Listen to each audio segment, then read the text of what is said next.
Tougaloo, eagle queen, mother eagle, stir thy nest. Route thine eagles to the breezes, they enjoy the test. The 2019 sesquicentennial commencement ceremony will now begin.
Madam President, the 2019 commencement processional is assembled.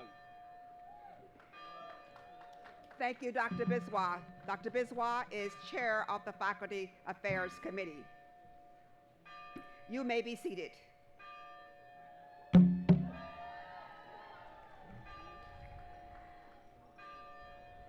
Good morning, Tougaloo College family and friends.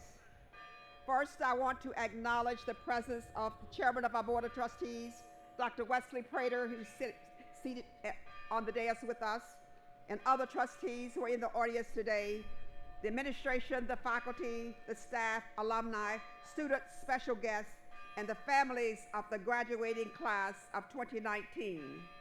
We also have other special guests on the stage, including the deans, our academic deans, and the chaplain of Brown University, Reverend Janet Cooper Nelson, who gave the baccalaureate this morning. And most important today, I recognize the graduates of 2019, but this is indeed your day.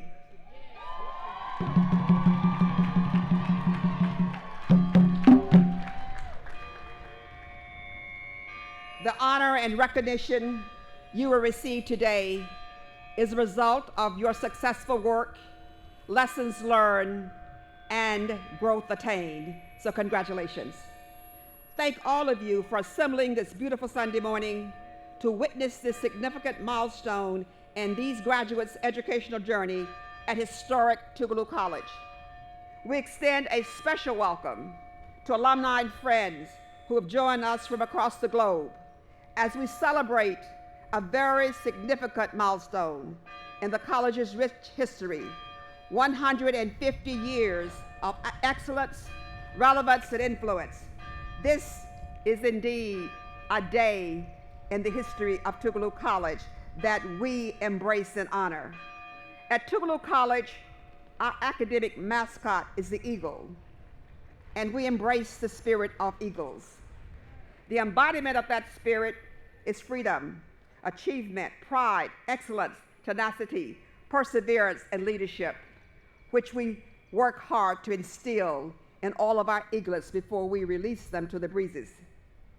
They come to know how to fly, how to stretch beyond the commonplace, how to believe in themselves, and how to build a future. They will now join the ranks of other successful alumni who have distinguished themselves in their chosen careers and are making impactful contributions, not only in the state of Mississippi, but throughout the world.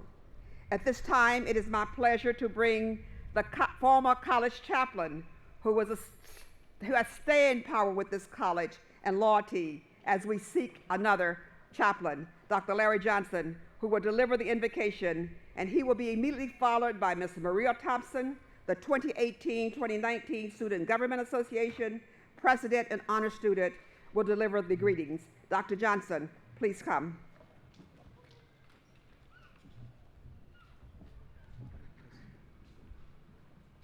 Good morning. Let us pause now. Heavenly Father, we thank you for the opportunity to gather on this hallowed ground once again. We invite your presence. We invite you to observe the things that you have allowed in your sons and daughters who are assembled here. We ask that you would join us by way of your Spirit to celebrate with us the grace and mercy that have come to fruition. Lord, thank you for their dreams, their hopes, their aspirations. More than anything, Lord, thank you for their faithfulness to follow the path that you laid before them. Lord, I pray that all this graduating class turn their hands to, that they will prosper in your name. I pray your blessings upon all your sons and daughters who are assembled here, because I know, Father, you have walked with us throughout all generations, and it's fitting for us to give you the thanks and the glory. So as generations of graduating students and families before have done, We thank you, Lord, for bringing us to another day of graduation and celebration. In Christ Jesus' name, amen.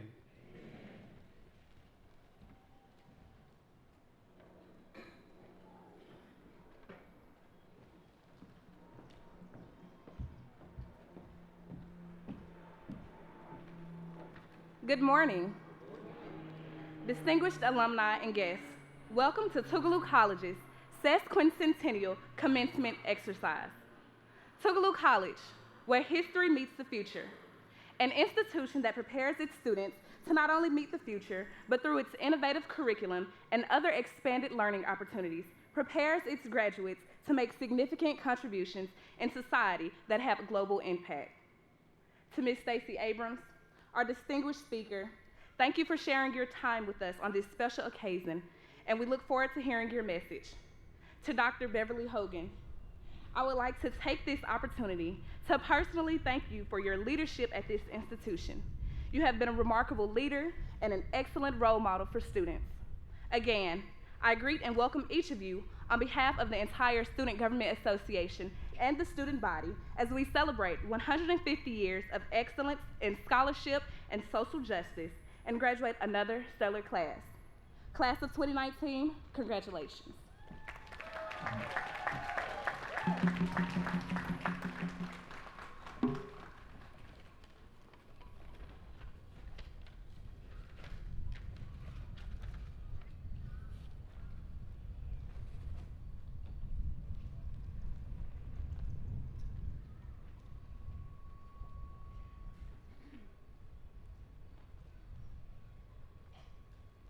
Thank you, Dr. Johnson, for that uplifting invocation and your engagement with us again after your retirement.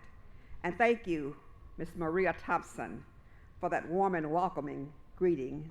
And it has been my absolute honor to be your president.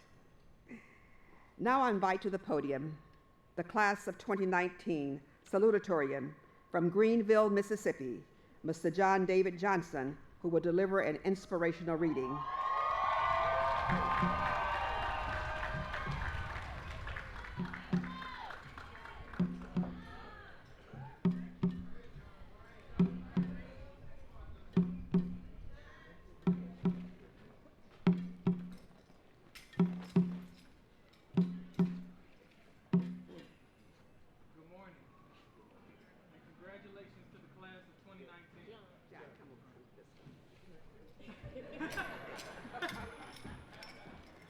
Okay, is this good? Okay. Good morning, and congratulations to the class of 2019. As all of you know, this has been an extremely long and trying journey. The late nights, early mornings, and enduring days have all led to this very moment. Before I begin, I just want to give an immense thank you to every parent, grandparent, aunt, uncle, sibling, mentor, any and every person who put us before themselves and invested their time and love into us. None of this would be possible without your contribution, and we are the products of your efforts. I'd also like to give thanks to Tougaloo as an institution. Tougaloo has been an oasis of nurturing and knowledge for many, if not every single student present today. And while I know that this is a day to celebrate our successful completion of our undergraduate studies, I'd also like for us to acknowledge the fact that today marks the beginning of a lifelong test. Today marks the beginning of our matriculation into a country that was not built with us in mind.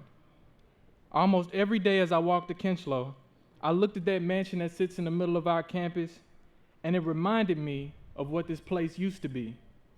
It reminded me of the history of everything. It reminded me that I'll be expected to strive and survive in a country where slave masters became presidents, slave catchers became police officers, and slave codes became law.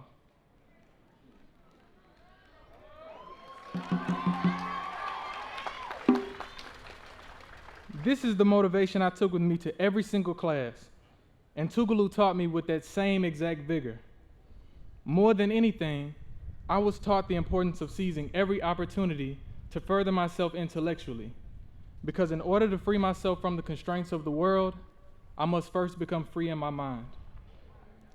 As I look into the audience and I see so many of my peers who'll be beginning their careers and attending various graduate and professional schools, it fills me with immense pride and happiness because I know what you've endured to reach this place and you truly deserve it.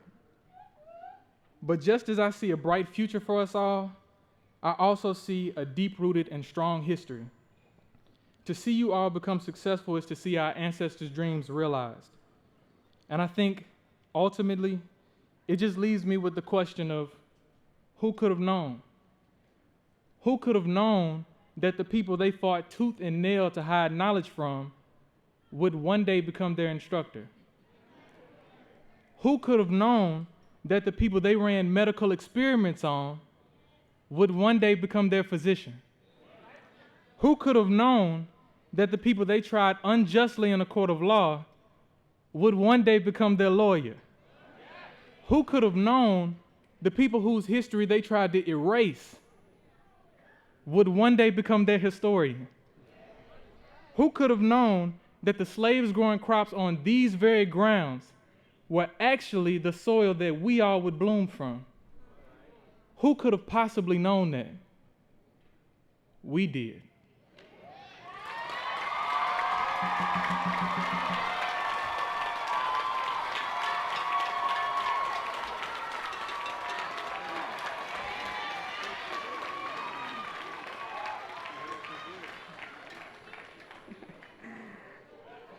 What can I say?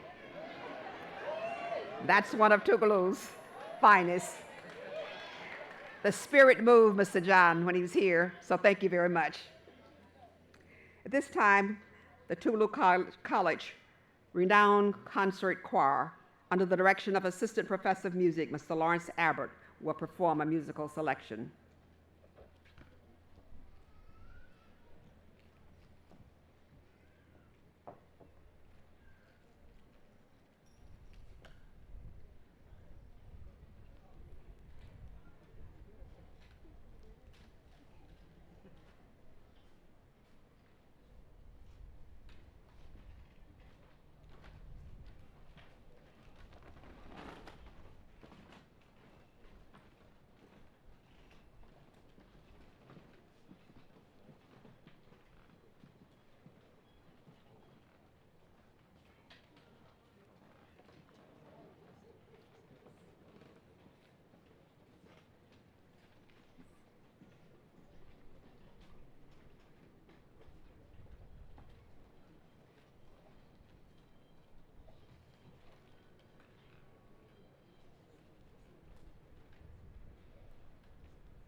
I now recognize the valedictorian and spokesperson of the graduating class of 2019, who will deliver the message on behalf of the class.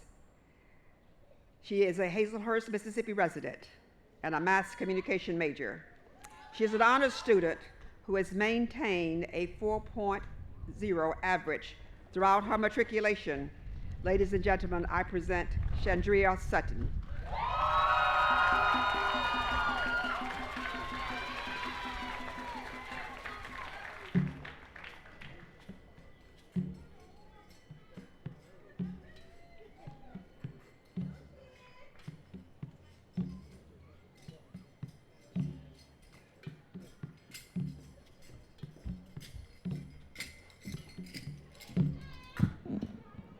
Good morning.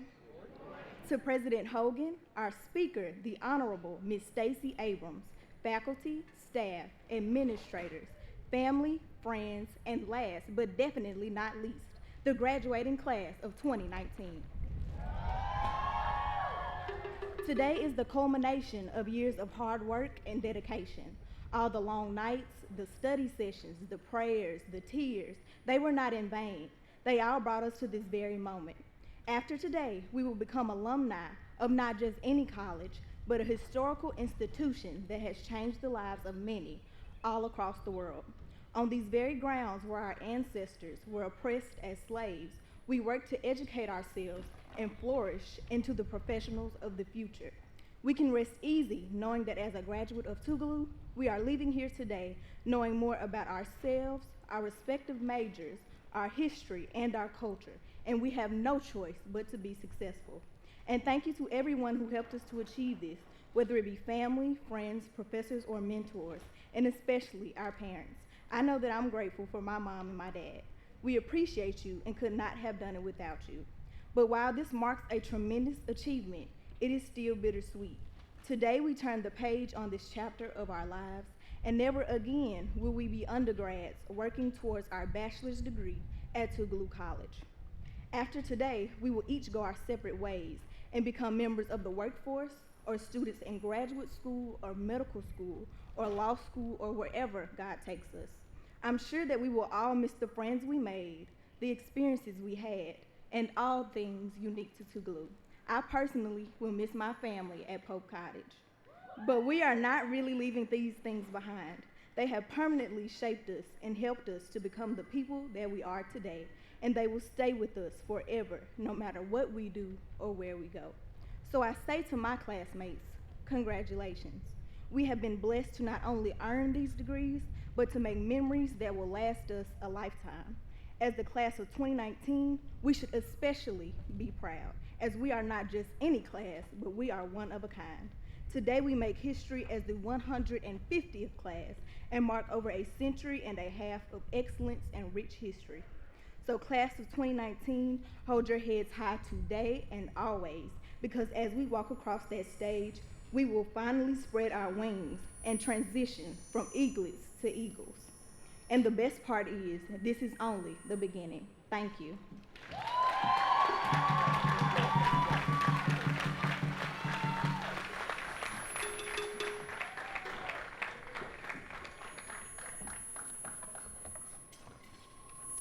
Join me in giving all of these students a round of applause.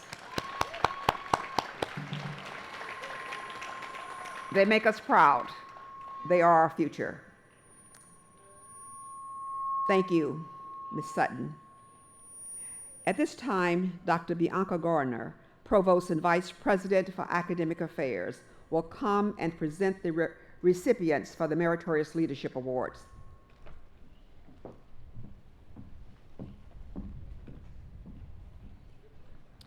Each year, the Tougaloo College faculty recognizes and celebrates individuals with the Meritorious Leadership Award in recognition of their exceptional accomplishments.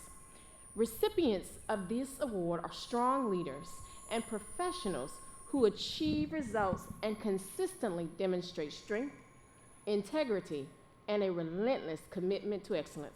Madam President, I am pleased to present this year's Meritorious Leadership Award recipients. Reverend Dr. Reginald M. Buckley, Dr. Maurice James, and Ms. Brenda Travis. The first recipient to be presented the Meritorious Leadership Award is the Reverend Dr. Reginald M. Buckley. Trustee Prater and Reverend Reginald Buckley, please join us at the podium.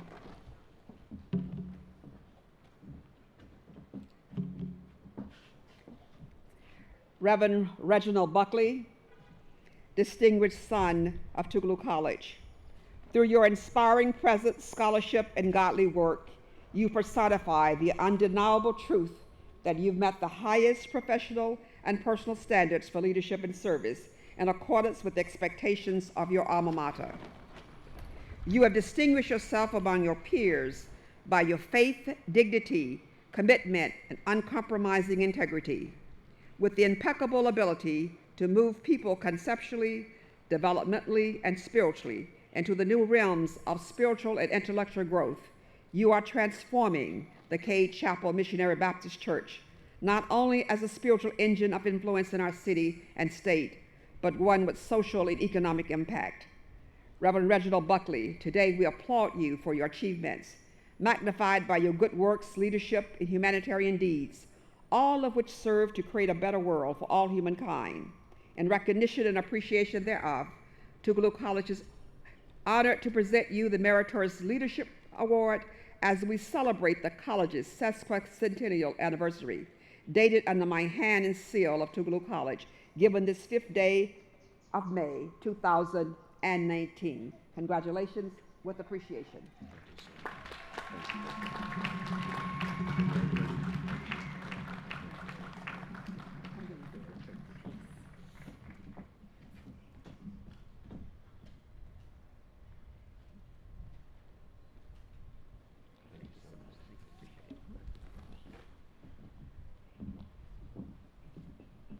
The second recipient to be presented is for the Meritorious Leadership Award is Dr. Maurice James.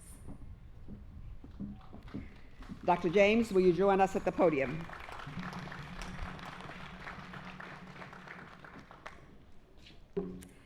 Dr. Maurice James, you are indeed a man of vision, who decided early in your life, while growing up in Canton, Mississippi, you wanted to be a medical doctor to improve the quality of medical care for African Americans. Your vision inspired you to become a student at Tougaloo College, where you excelled as a biology major. Following your vision, you continued your education in pursuit of a medical degree at Columbia University College of Physicians and Surgeons in New York, which you received in 1975. You completed an internship and residency in ophthalmology at the Presbyterian Harlem Hospital program, where you were chief resident.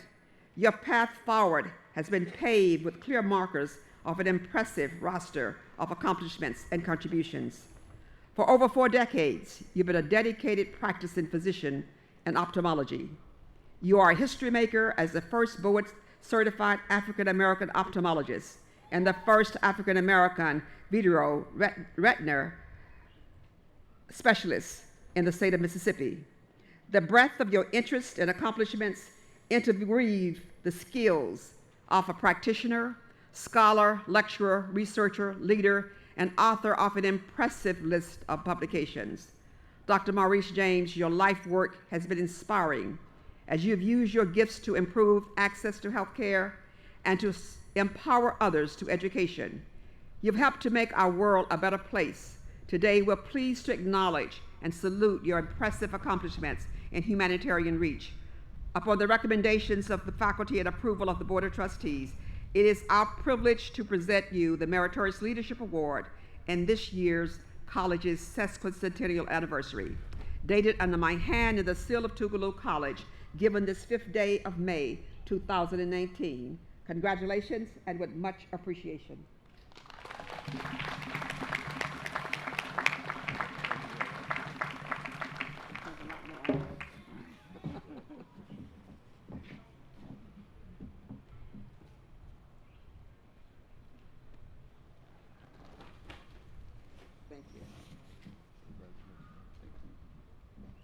Ms. Brenda Travis, please join.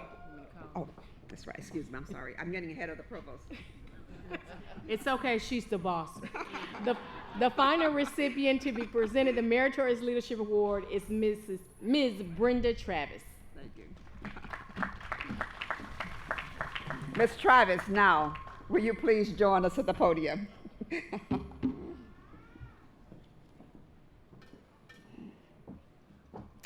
Ms. Brenda Travis, courage, freedom, warrior, trumpeter for justice, and guardian of peace, define the strength of your character and influence on our state and nation.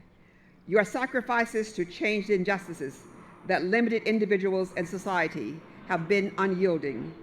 Inspired by the work of the NAACP and SNCC, and likewise enraged by the travesty of injustice of the killing of Emmett Till and the rest of your 13-year-old brother, you vowed to take a stand at the young age of 16. You know well the price for taking a stand for freedom, the champion of equal rights and the destruction of Jim Crowism. You paid it time and time again. The essence of your lifetime contributions has effected change in our state and nation. And 2011, during the 50th anniversary of the student walkout, the Macomb School District awarded honorary diplomas to you and other suspended students due to the protest. Today, you bring training opportunities for youth leadership and community development to your hometown of Macomb through the Brenda Travis Historical Education Foundation. Brenda Travis, you have been a relentless, resilient, and resourceful advocate for civil and human rights. You are therefore a beacon to all of us in recognition and appreciation of your lifetime work to achieve the ideals of a more just and humane world. Tougaloo College is honored to present you the Meritorious Leadership Award as we celebrate Tougaloo College's sesquicentennial anniversary. Dated under my hand in the seal of Tougaloo College, given this 5th day of May, 2019.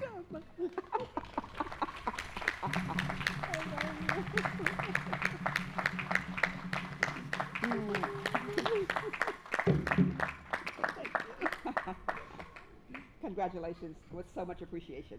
Thank you. Okay. Thank you so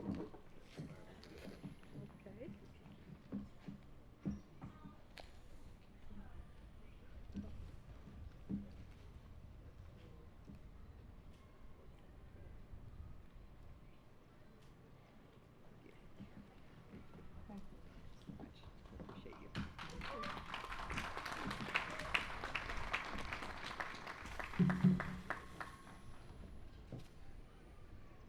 Chairman Prater and I now have the distinct honor and privilege to announce the candidates to be conferred honorary degrees. An exceptional honor to individuals of noble intellectual, scholarly, professional, and creative achievement or service to humanity. Chairman Prater, will you come?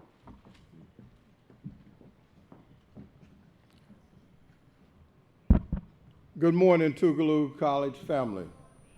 And if I may, I would like to say a special good morning to the class of 1969 for this weekend, known as the Golden Class, my class. So thank you for being here. Madam President, honorary degrees are only awarded to persons of acknowledged eminence in the arts, letters, and sciences whose contributions are so significant that their benefits are recognized and acknowledged on a state, national, and/or international level. It is customary for Tougaloo College to recognize individuals who have excelled in their respective fields and pioneered the course for others to follow. Tougaloo College is proud to recognize the contribution of this magnificent, distinguished group that will be honored today, for they have made a difference in society. Madam President, the Board of Trustees of Tougaloo College hereby authorize you to confer honorary degrees upon the following individuals: Stacy Y. Abrams, Doctor of Law; Reuben V. Anderson, Doctor of Law; Fred L. Banks, Jr., Doctor of Law; Vivian W. Penn, Doctor of Science. Madam President. Thank you. Thank you, Chairman Prater. The first candidate to be conferred the honorary degree, I'm going to not go in the order that the chairman said, because the first person would be last this time. It would be conferred upon the Honorable Reuben V. Anderson. Ms. Anderson, please join us at the podium.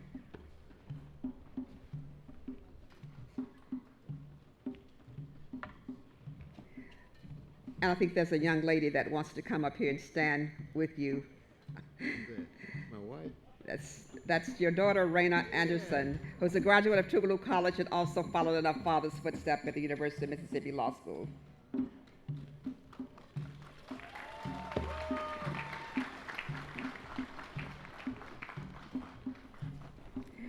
Reuben V. Anderson, in the annals of the college's history, you will be known as a devoted alumnus, respected trustee, and valued friend.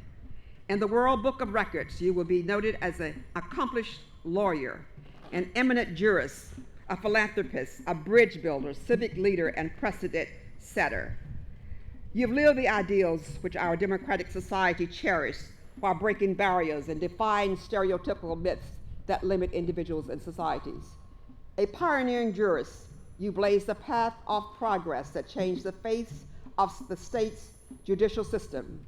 The first African American to be elected as a Hinds County judge, elected judge to the 7th Circuit Court District, and the first African American to be appointed to the Mississippi Supreme Court.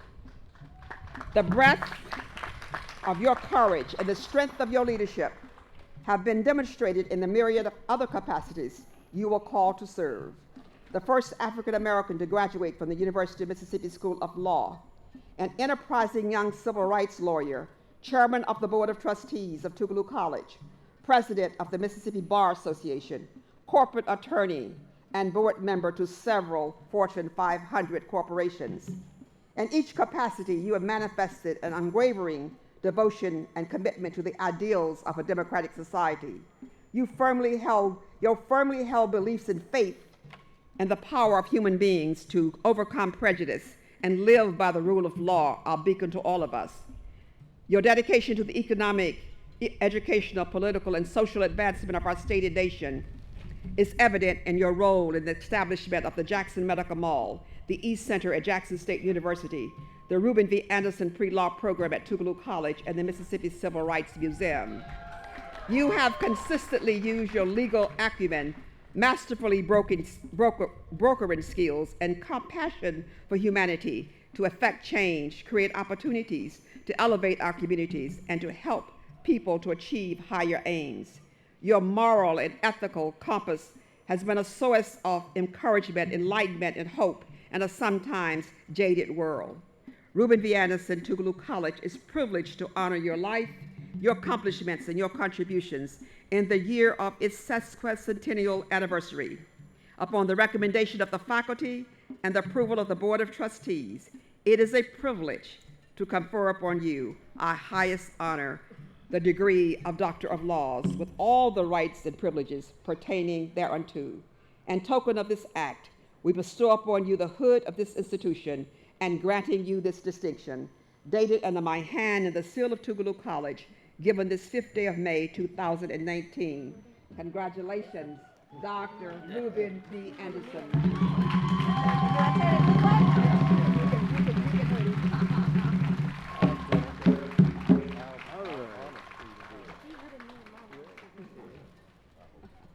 Thank you, thank you, thank you.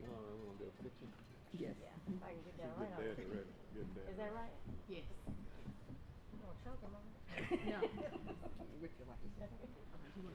No, no.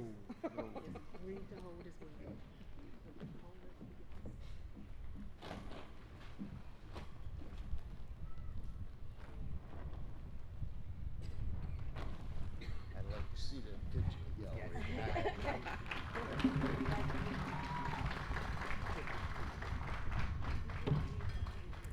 The next candidate to be conferred the honorary degree is Fred L. Banks, Jr. Please join me at the podium, Mr. Banks.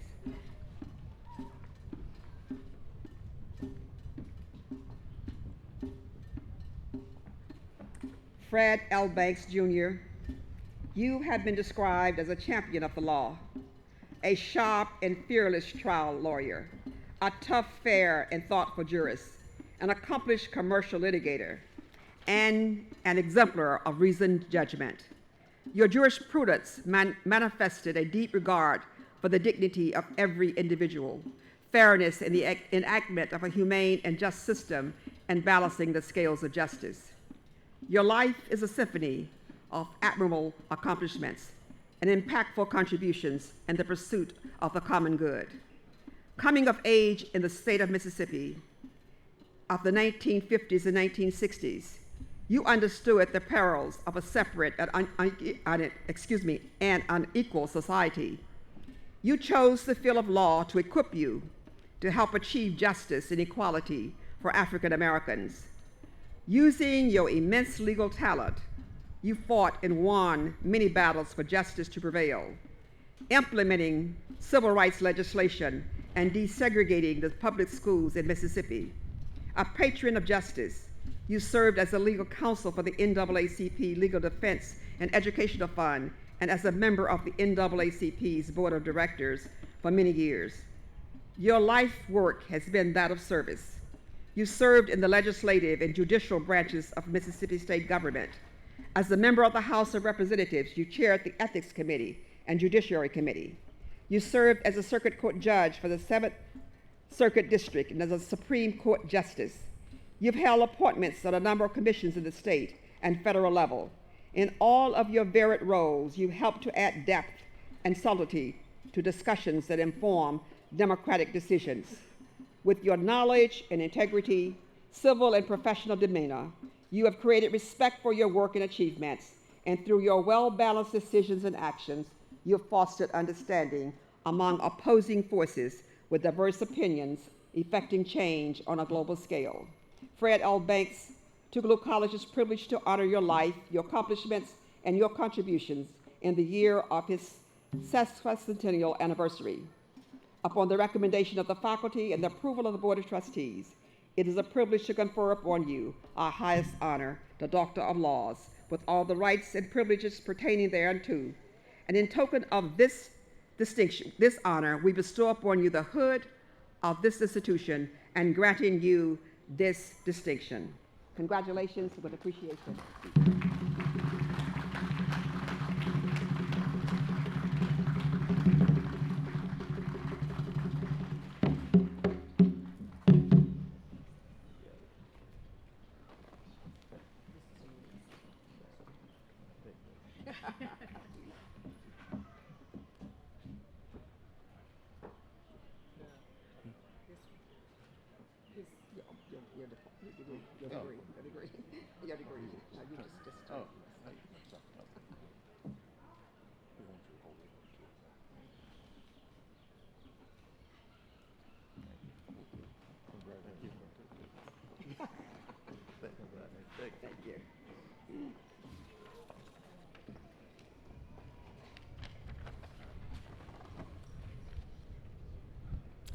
The next individual to be recognized is Dr. Vivian W. Penn. Dr. Penn, will you come forward?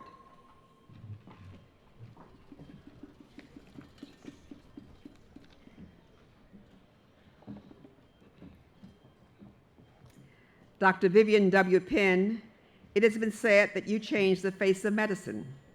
From the moment you received your Bachelor of Arts degree from Wesley College in 1963, you have been on a progressive path of excellence, bringing new meaning to the phrase, first in your class.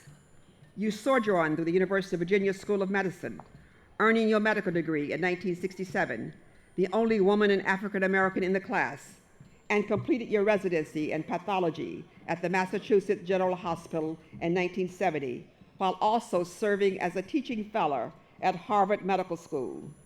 Joining Tufts University of Medicine as an assistant professor of pathology, you began the work that has since defined you as a dedicated physician, eminent researcher, and inspiring teacher. Your life's footprints are boulders of achievements, which also include the first African American woman to chair an academic pathology department in the United States at Howard University's College of Medicine, and the first full-time director of the Office of Research on Women's Health at the National Institutes of Health. You've also served as the president of the National Medical Association. Dr. Vivian W. Penn, esteemed physician, scientist, and pathologist, you have been a formidable advocate for women's health issues, working to ensure federally funded programs and studies include female patients, while likewise encouraging women to pursue medical and scientific careers. You have been widely celebrated with well-deserved honors. Dr. Vivian W. Penn, today we recognize your life work, your remarkable contributions to the advancement of women's health issues through medicine, research, teaching, and your leadership and humanitarian reach.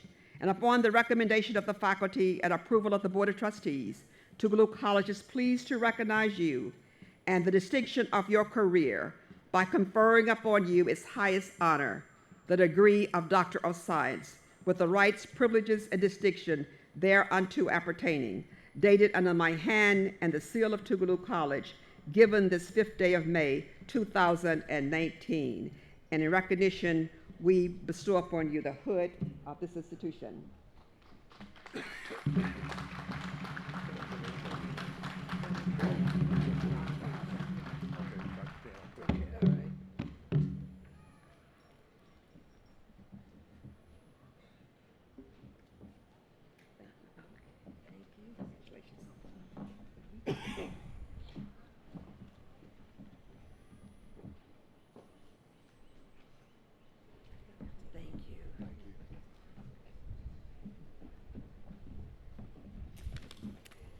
Now, ladies and gentlemen, it is my privilege and my honor to call the last recipient to the podium. That's attorney, stateswoman, and author, the Honorable Stacey Yvonne Abrams.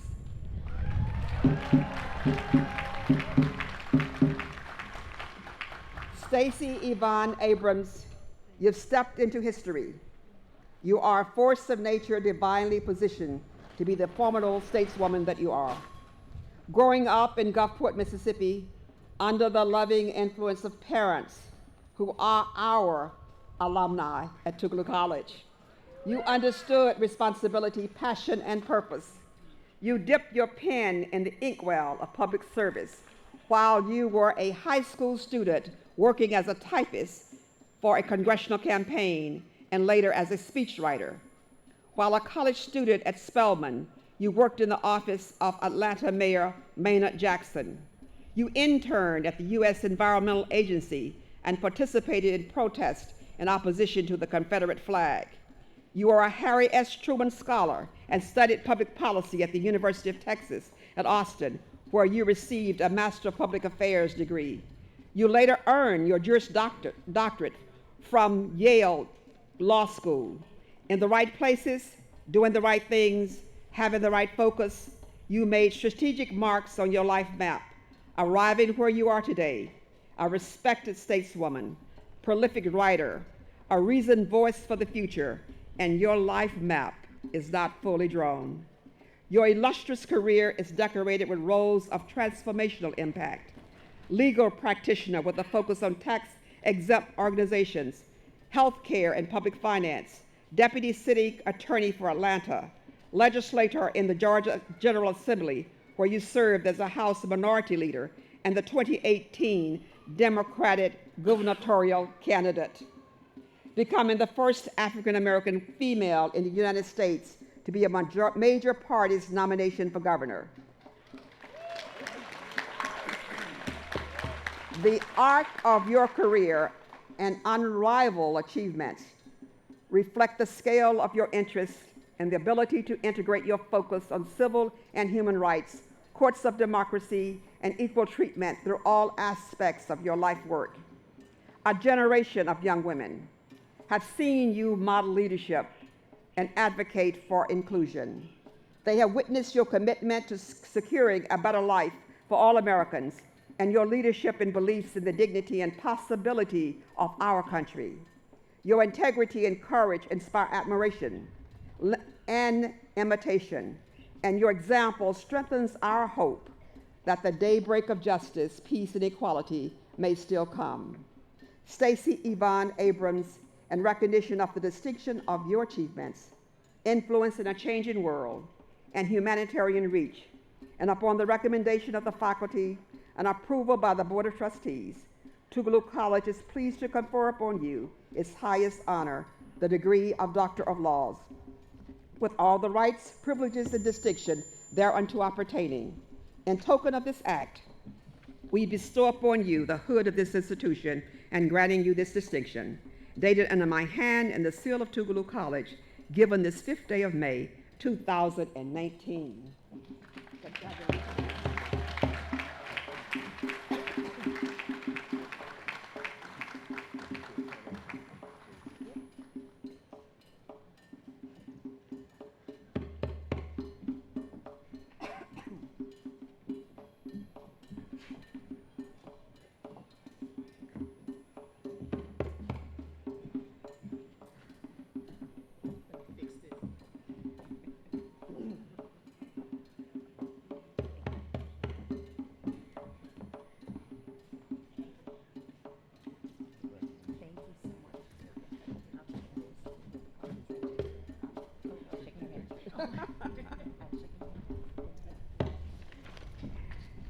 And again, ladies and gentlemen, it is my privilege to present to you the 2019 sesquicentennial commencement speaker. When we were considering a speaker for this significant milestone in the history of the college, we thought long and clearly about the person we wanted. We wanted someone who was connected with our history. That she is, the daughter of the Reverends Robert and Carolyn Abrams, Tougaloo College alumni. We wanted someone who understood the journey of HBCUs. That she is, a Spelman graduate. And we wanted someone who represented the future, and that she does. I present you the voice of the future, the Honorable Dr. Stacy Yvonne Abrams.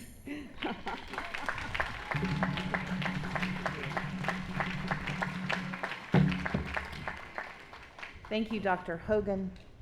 To the faculty, trustees, elected officials, including, I saw him sneak in, former Secretary Mike Espy.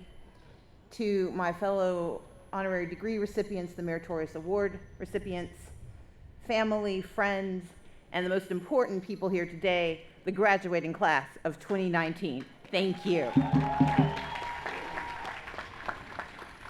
Dr. Hogan, I specifically want to thank you for the invitation to address the sesquicentennial celebration of Tougaloo College and for this extraordinary recognition.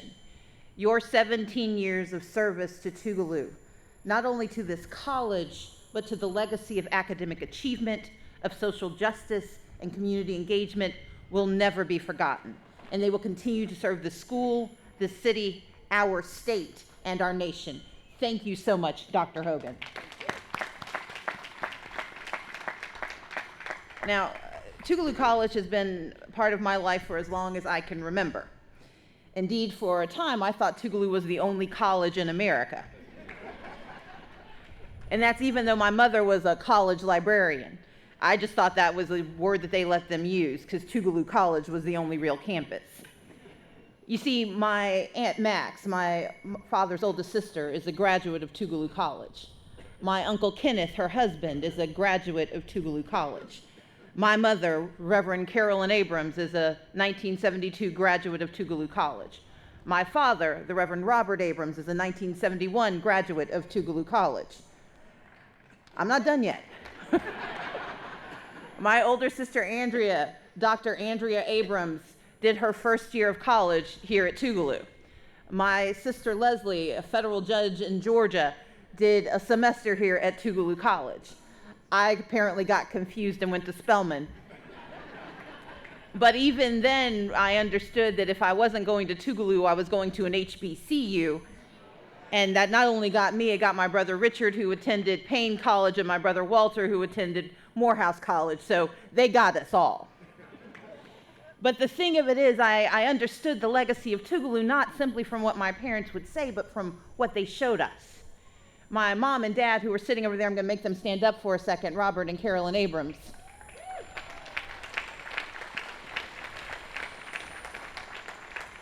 My parents didn't just attend Tougaloo. If you heard my father tell it, he made Tougaloo. But my parents were part of the civil rights movement. They would tell us stories about the safe haven they found in this magical place with its trees and its history and its lessons learned.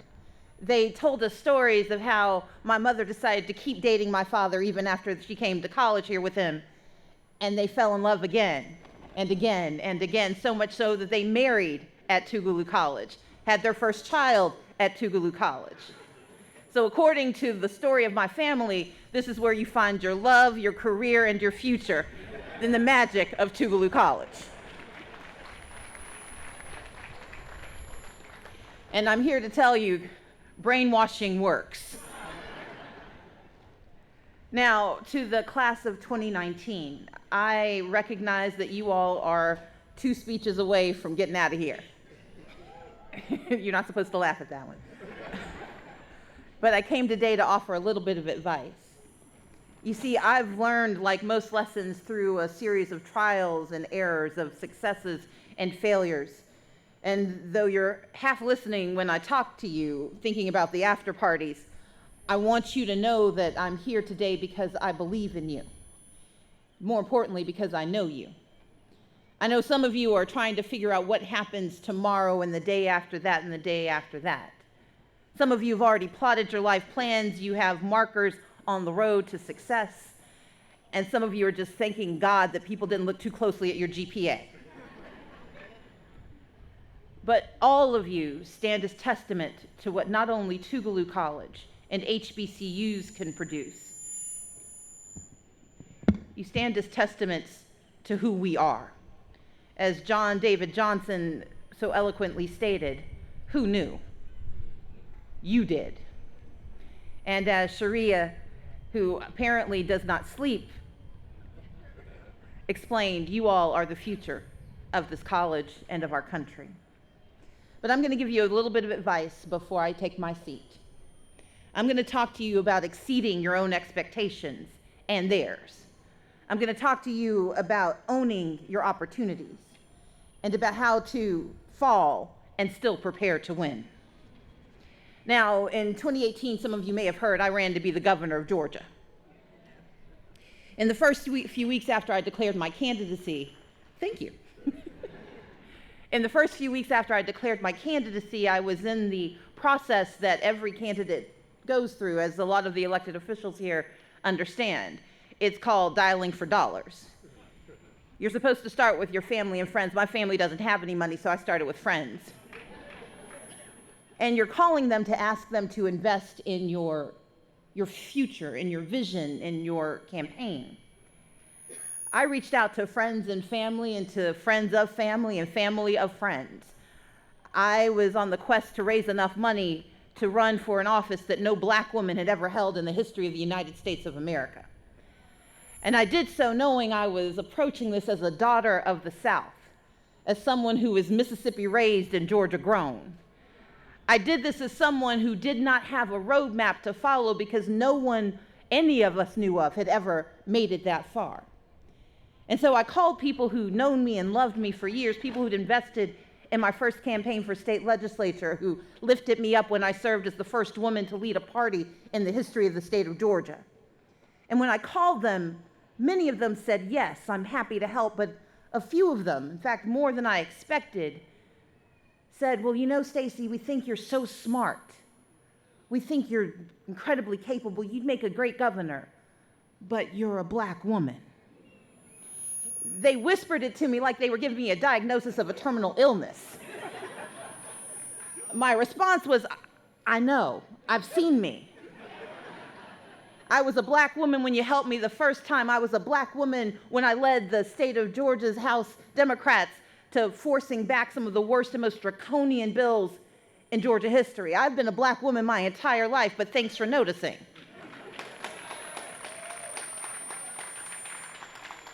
But you see, what was beneath their whispered comment was the limits of their expectations. You see, they wanted me to know that I had reached as high as I was supposed to and I should be happy where I was. In fact, one of them said, well, Stacy, if you just stay at the House for a few more years, when someone else becomes governor, you might get to be speaker. And I knew who they thought should be that person. I knew who they thought would attain that goal because their expectations of me were much lower than my expectations of myself. But you see, the problem of low expectations is that we often listen to them. We let ourselves edit our desires and our ambitions. We start to believe that because no one has done it before, it cannot be done. And it doesn't take a friend whispering to you, you're a black woman, into a phone. We just look in the mirror and decide it's not for us. But Tougaloo College is here to tell you that you're better than that. That you're not only capable of your expectations, you are expected to exceed your expectations. That's why I'm here today, because I want you to know that you cannot edit your desires. You are not allowed to limit what you believe you can achieve. Because our expectations have to be sharper and stronger and bigger than anyone has thought of before, because the world is waiting for you to come. And we need your help to turn this world right side up. You have to want what you want, regardless of how big the dream, and you may have to get there in stages, and there may be stumbles along the way, but as long as you know what you want, you will get it. And I'm going to tell you that there's this little thing that happens where we start to use logic to tell us not to want. It's a very seductive thing. It convinces us through this very rational expectation, well, if it could be done, it would have been done. And the limits that they are whispering to me must be real. But we have to fight back against that logic, because we cannot allow ourselves to be less than because other people's visions is less than. We have to understand that maybe if it hasn't happened, it's because it was waiting for us to arrive and get it done.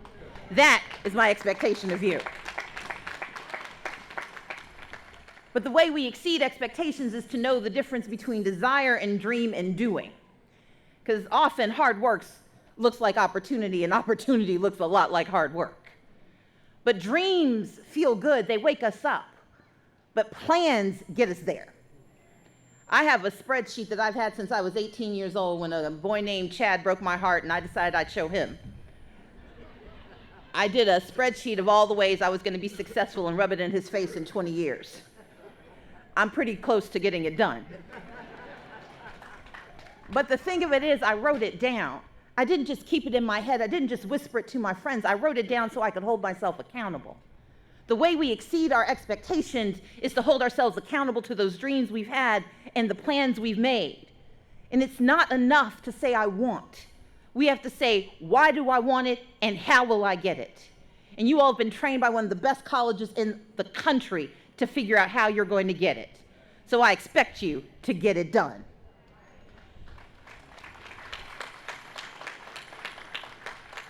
But once you've learned to exceed your expectations, you need to learn to own your opportunities. You see, opportunity is not a straight road, and sometimes to take full advantage, you've got to go through detours and pitfalls. You've got to make mistakes and stumble, but you also have to be prepared to look in places where others aren't looking. Because you may have heard, they don't always expect us to be as good as we are and to get as far as we do. Sometimes we're required to find hidden pathways to success because the main roads have been blocked, padlocked. The ways forward have been hidden from us like a GPS that's gone horribly wrong. But I believe in looking for unusual points of entry. You see, back in law school during my third year, I did something you're not supposed to do, so don't try this at home. I decided to write a novel. I wanted to write a spy novel and was told that in the 1990s, when I was finishing law school, that black women didn't write spy novels. That no one would publish me because even though the story was interesting, I refused to change my character and make her white, and I refused to change the storyline and make it male. And I listened, and then I thought about it, and I decided to tell the same story I planned to tell. I just made my story a romance novel. It was an unusual point of entry. I killed the same number of people, did exactly what I planned to do. And I went on to sell more than 100,000 copies at Selena Montgomery. I'm here to tell you that if the first road you take doesn't get you there, go back to the map and see what else you can do. Look for other avenues and other roadways. Look for other paths. But do not let yourself be stopped by a roadblock, by someone telling you you cannot. Because that's how they get us. That's how they trick us into complacency, into limiting our expectations. But I believe that we can do more, we can be more, we can see more if we're willing to go into ways and places we don't know about. But I'm also here to tell you that you should look around, because the people who will get you where you want to be are sitting right here with you today.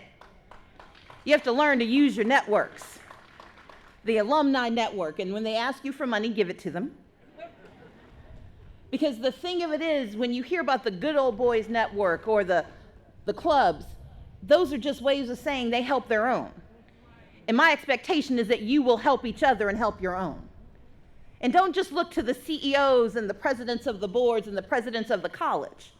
Look to the secretary, who might know something about who is in that upper office and what they're looking for in you and what they've whispered about you. Talk to the IT guy to find out what he saw on somebody else's computer.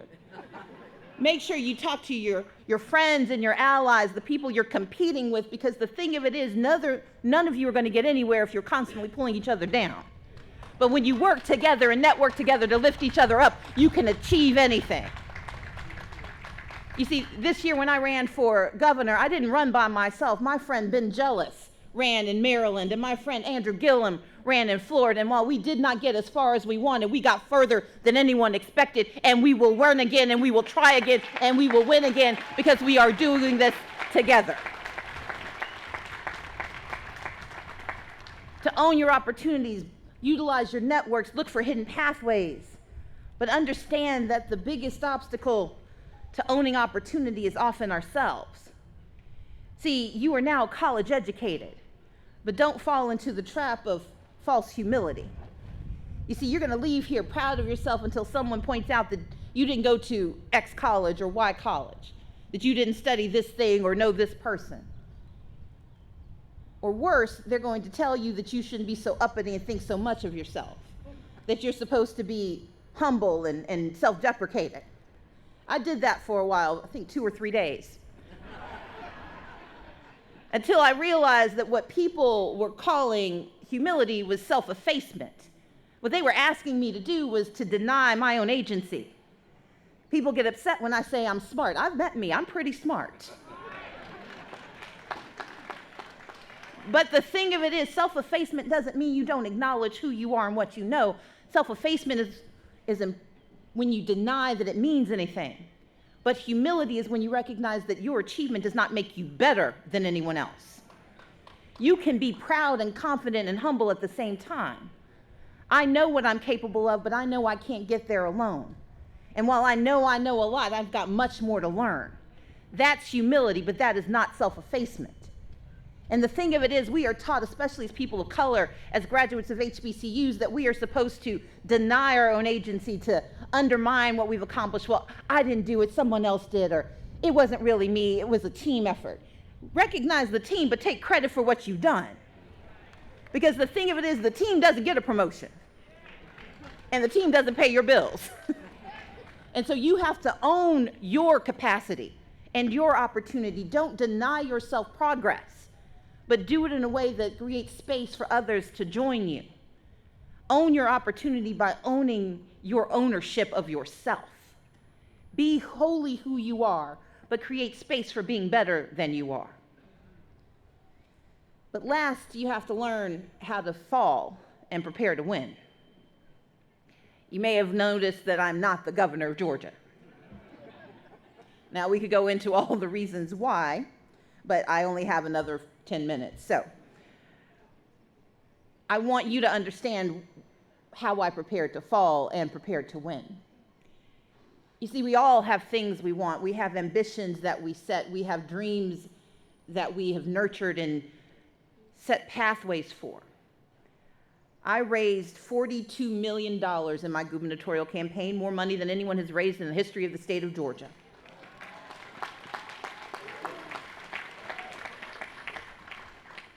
I not only won my primary that people said I couldn't win, I won with 76% of the vote.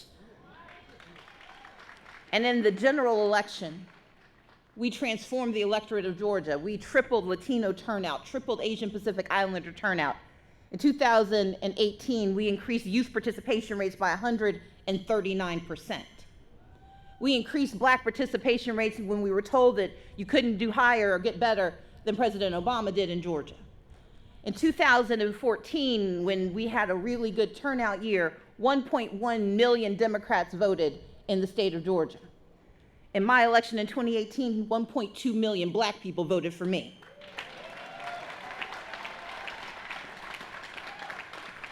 I tell you these numbers to tell you that we transformed what it meant to be a Georgia voter. And we did so not by denying who we are, but by being prepared to fall and prepared to win. You see, I wanted a campaign that centered communities of color, that talked about the challenges of being black and brown, of being Asian and poor, of being people who've been discounted, disinterested, and disenfranchised for generations. I wanted to talk about being from a disadvantaged community and how that is not a reason to fail, it's the reason to push harder and to succeed. And I did it. And it annoyed a lot of people. Consultants whispered to me, well, if you keep talking about being black, people are going to be afraid. Again, they can see me, I know. When I talked about issues of criminal justice reform and healthcare, about being in debt, I was told that I would be shamed out of the election, but I'm not ashamed of who I am or who my family is, because I know how hard we've worked and how much sacrifice has been made, and I will not be ashamed of the hard work that puts me where I am. I was told that if I talked about issues that were not my own, if I talked about religious freedom and how we need to allow Muslims to have the same access in our country that we promise in our Constitution, that if I stand with an LGBTQ community as an ally, that I might be tagged wrong. I said, how can my rights be secured if the rights of others are in jeopardy? That's what I was told I couldn't do. And they said, well, Stacey, if you run the campaign that you're talking about running, you're going to fail because white people aren't going to vote for you. Well, in 2004, when John Kerry ran for president of the United States in the state of Georgia, he got 23% of the white vote. In 2008, President Barack Obama gained 23% of the white vote in Georgia. In 2016, Hillary Clinton got 21% of the white vote. In 2018, Stacey Abrams secured 25% of the white vote in the state of Georgia. I tell you that because I refuse to edit my dreams. I refuse to not own opportunity, but I also refuse to walk away from who I am and what I believe in order to achieve an outcome. What I didn't count on was running for an office at a time when voter suppression was on the rise. We anticipated there would be challenges, but we didn't know exactly what those challenges would be. And in the end, I did not become the governor of Georgia. Yet.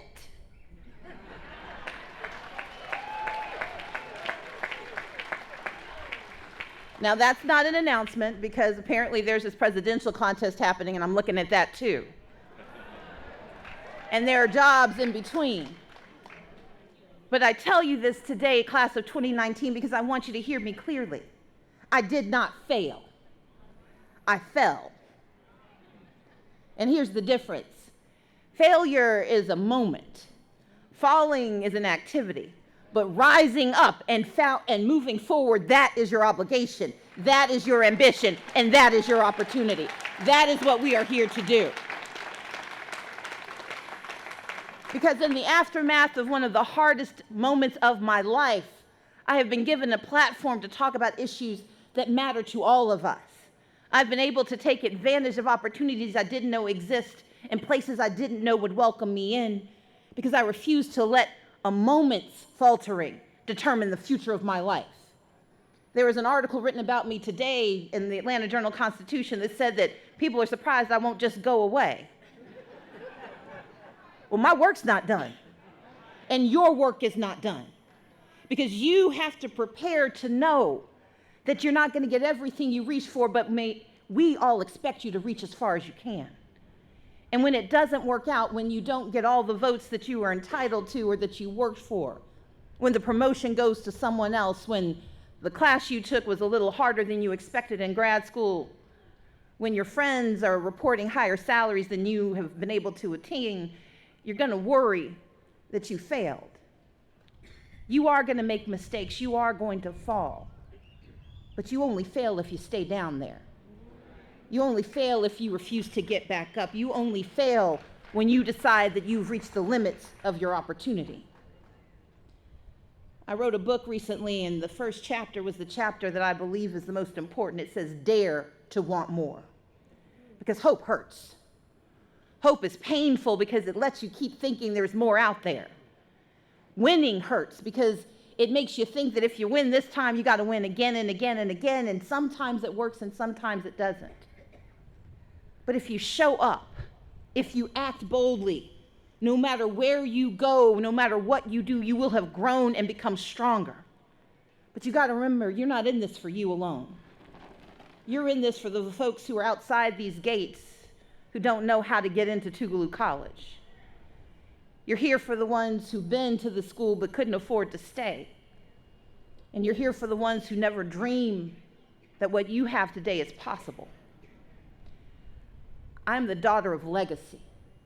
I'm the daughter of two people who made themselves anew when they came to Tougaloo College, who decided to grow a family of 6 children and 6 grandchildren, including my niece Faith, who decided that they were going to make anew what they believed possible looks like, because they exceeded expectations, because they owned their opportunities, because they knew how to fall and they prepared to win.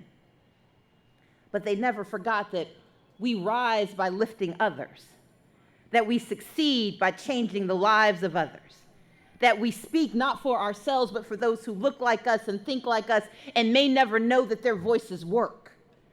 2019, you are eagles now. You are expected to soar into the highest stratosphere, but you are expected to be protectors of those who do not know they deserve to be in those seats. And you're expected to use these beautiful and brilliant minds to transform the lives of those who don't know more is possible. And I'm here today on your sesquicentennial celebration because there is nowhere else in the world I should be. Because I stand as a product of Tougaloo College. And I say to each of you, let's get it done. Thank you so much.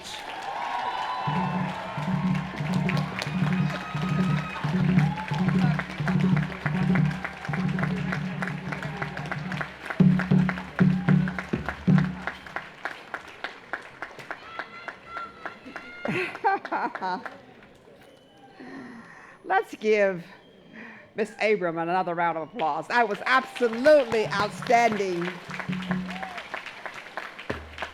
When I think about this sesquicentennial commencement, and I look at the students and I listen and reflect on what Miss Abrams has just said, there could not be a more powerful message that I would want my soon-to-be Eagles to leave these hallowed grounds armed with.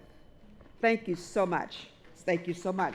And we appreciate you being here. I know how busy she is, and I appreciate so very much you coming to share these words because she's young and you can see that you can because she is, and that all you have to do is work and prepare and believe. Ms. Abrams, I say you did not fail, you won, and you fell forward. You fell forward in what we expect our students to do time and time again. So thank you so very much. Thank you for making this day for our students, our graduates. And now I call the talented Tougaloo College Concert Choir to perform once more.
Thank you, Professor Albert and the members of the concert choir.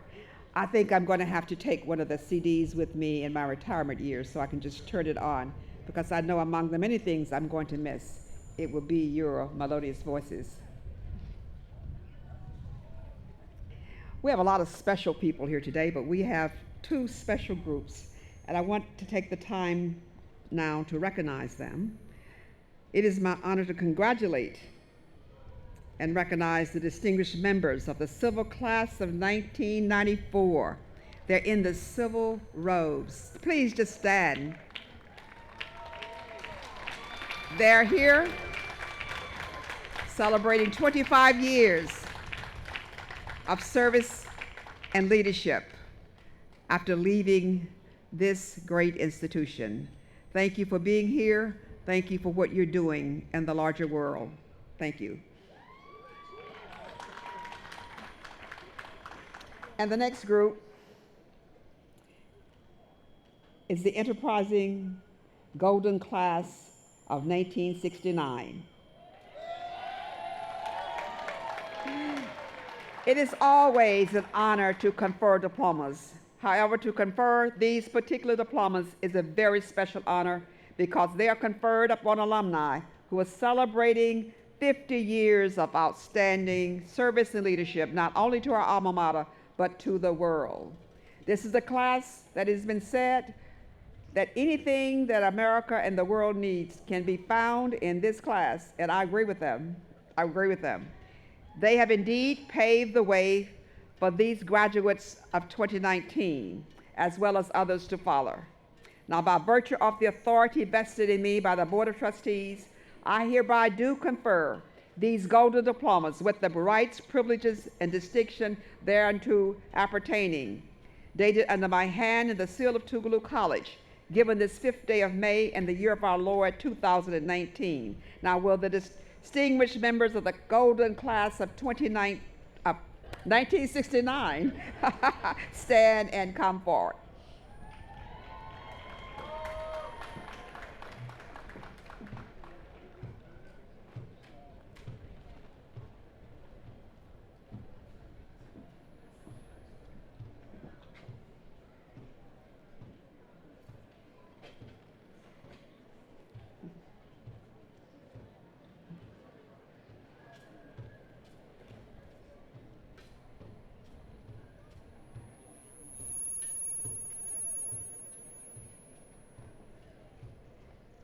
Where are they going? Oh.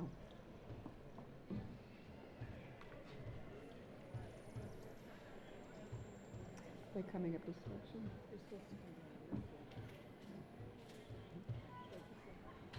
They're coming this way. Please come forward. This is the first individual teaching out.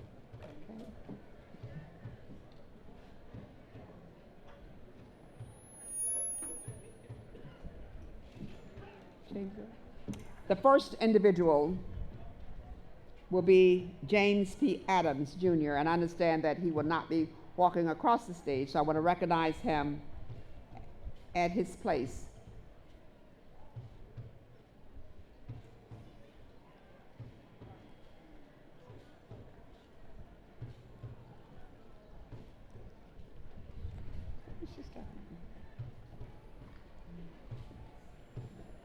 What do you want me to do this over here?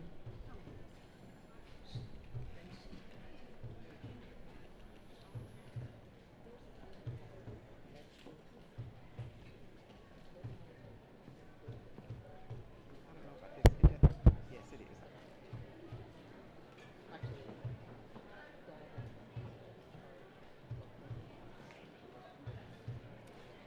Annie Patton Anderson, congratulations.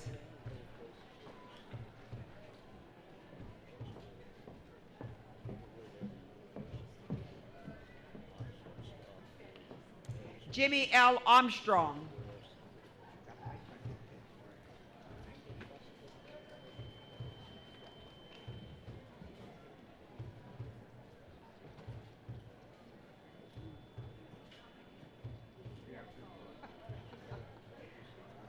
Jewel D. Avery.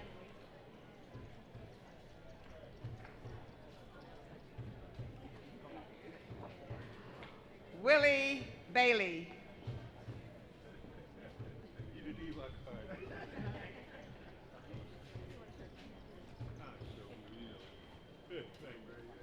Annie Beth Johnson Ballots.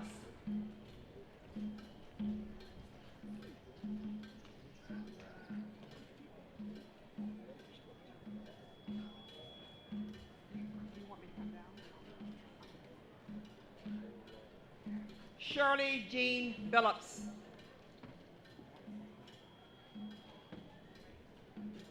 We'll bring it to you, no problem.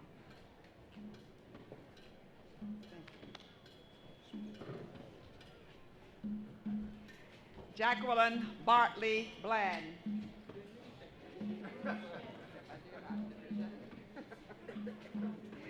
Doris Griffith Bridgman.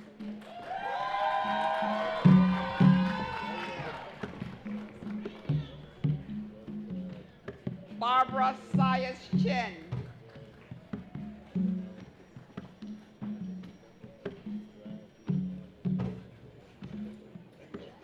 Norman Schuler Clark.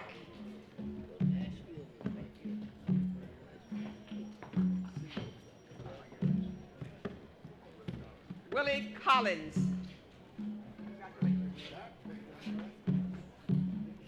Ollie Hicks Craft.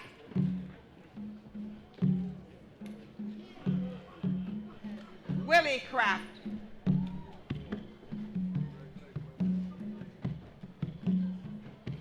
Betty J. Daniel. Regina Drake. Lemmy Flowers. Abraham Gates. Thelma Matlock Gibson. Cassandra Jackson.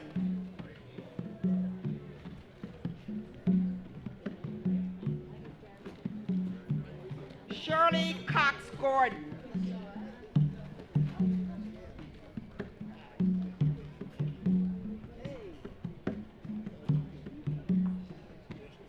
Geraldine Johnson Gray.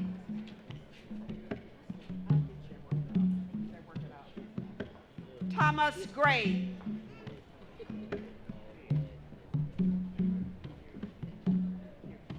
Carolyn Evans Hackett. Larry Hanshaw. Shirley James Hanshaw.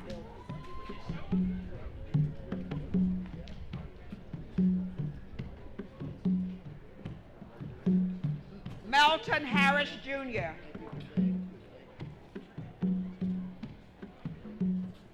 Jimmy Hampton Hartfield.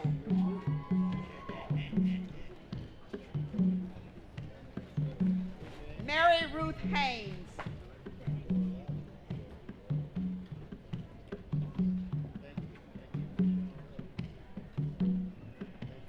Janice Lenore Henry.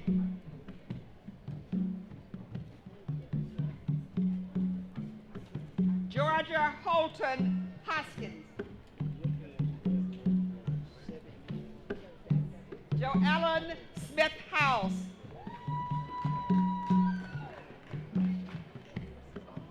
Bernice Camper Inge. Johnny Neal Jackson.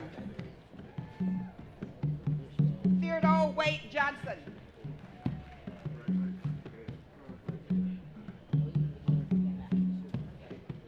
Is that Ernest Jones?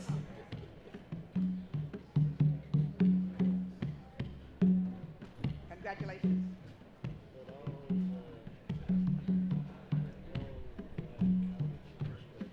Eddie Lance Jr.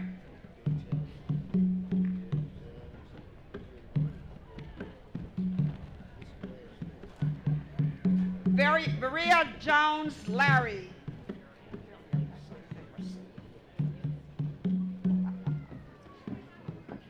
Robert Edward Lee.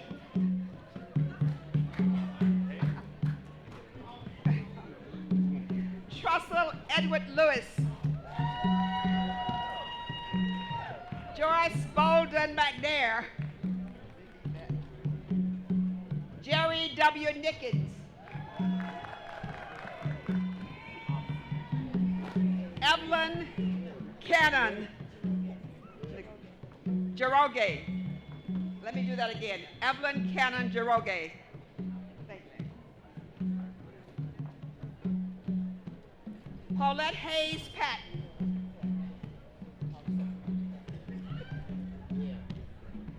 Roy Lee Patton.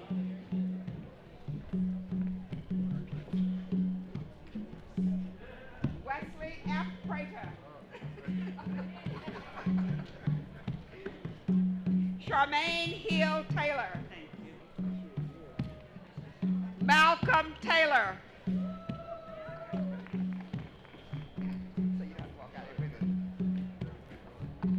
Barbara Ann Garrett Thompson. Get it all.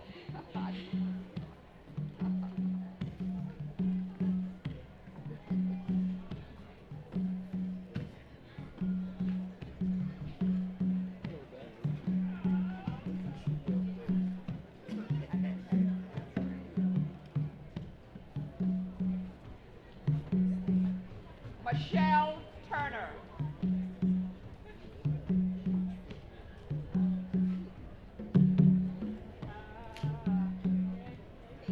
Pick up some of the president's notes down here. George Willis Taylor. George Willis Tyler.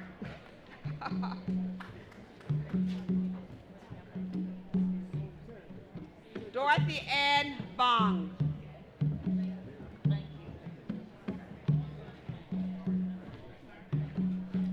Irma Watkins Owens.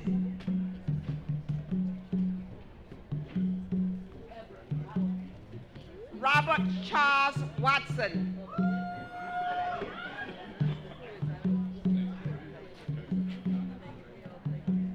Booker Winston. William Woods.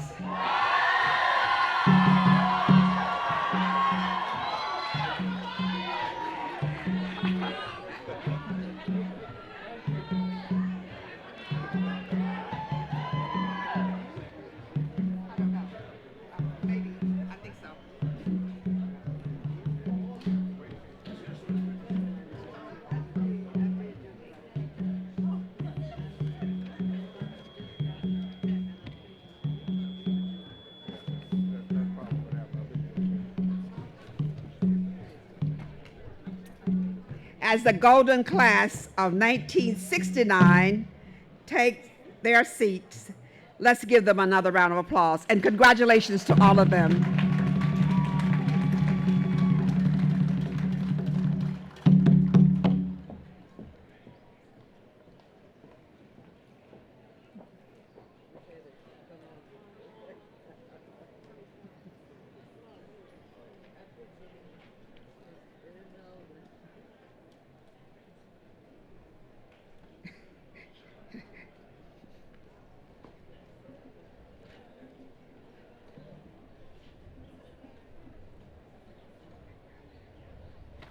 Oops. It's okay. No, that's Dr. Garner has hers.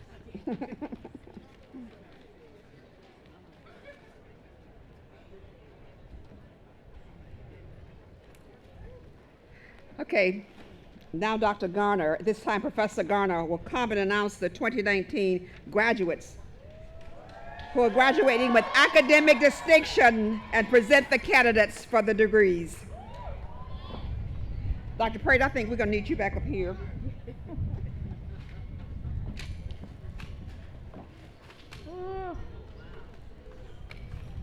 It's okay if we have a little wind. Wind is better than rain any day.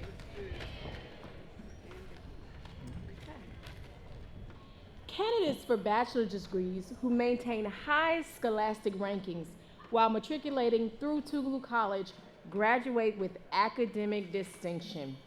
Graduating with academic distinction is based on an overall grade point average of 3.0 or higher out of a possible 4.0 throughout their entire academic career at Tougaloo College. It is my pleasure to announce that there are 66 honors students. There are 17 students graduating with honors, 24 cum laudes, 15 magna cum laudes, and 10 summa cum laudes. Students graduating with academic distinction are wearing gold honor cords. Students with gold honor cords, please stand and be recognized by this community.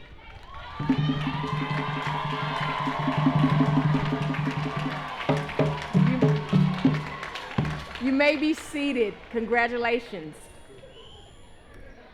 Madam President, it is my pleasure to report to you that the candidates receiving degrees have qualified in all respects for their degrees by successfully completing curricula offered by the various departments of the college, and they have been recommended by the faculty and approved by the Board of Trustees to be awarded appropriate degrees in recognition of their academic accomplishments. Madam President, I'm also pleased to present the candidates who have qualified in all respects for the Master of Arts degrees with specific designation according to the department in which they have been qualified. Candidates for the Master of Arts degree, please stand. Yes. That's okay, you can keep it there. By virtue of the authority vested in me by the Board of Trustees of Tougaloo College, I do hereby confer the degree of Master of Arts according to the department in which you've qualified with all honors, rights, and responsibilities thereunto appertaining. You now may be seated.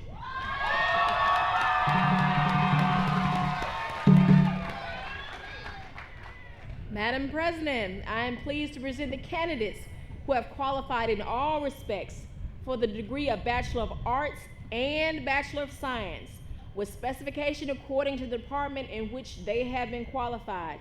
Candidates for the Bachelor of Arts and Bachelor of Science degrees, please stand.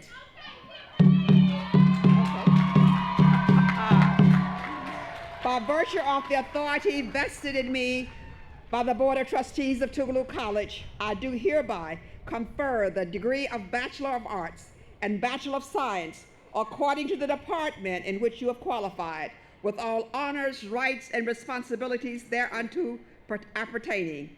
You may now be seated.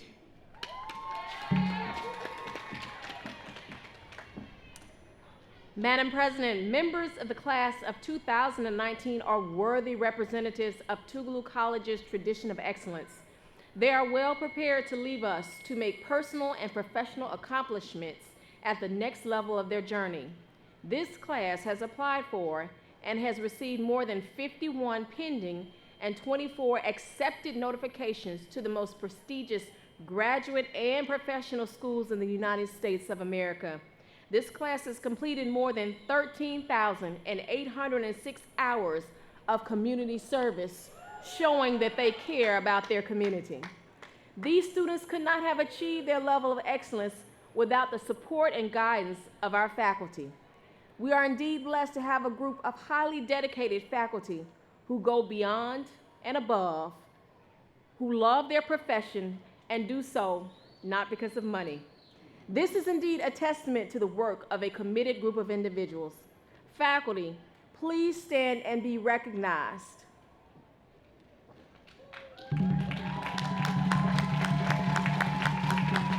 Thank you for the mentoring, advising, dedication, and personal attention you have provided to these young men and women. Now, all right, is everyone ready? Okay. It is a tradition to call all names of the graduates as they cross the stage to be congratulated by the president.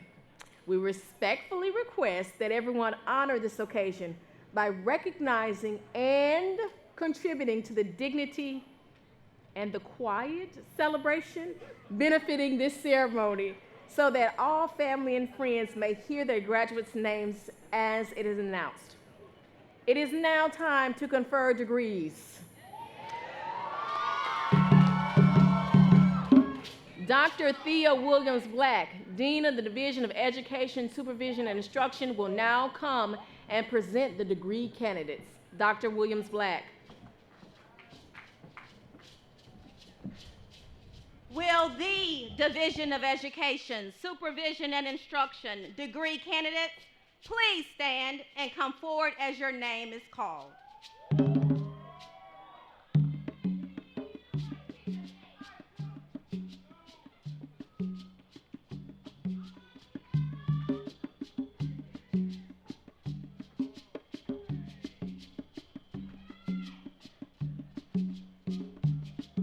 Master of Arts in Child Development, Adrian Hughes.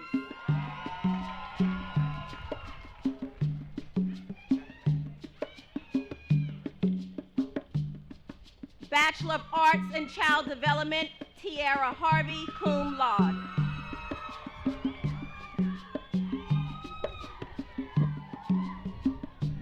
Bachelor of Arts in Child Development, Tiffany Lee, honors.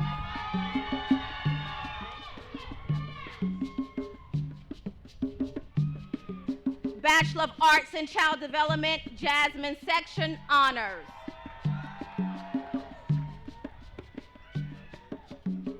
Bachelor of Arts in Child Development, Ashley Stewart.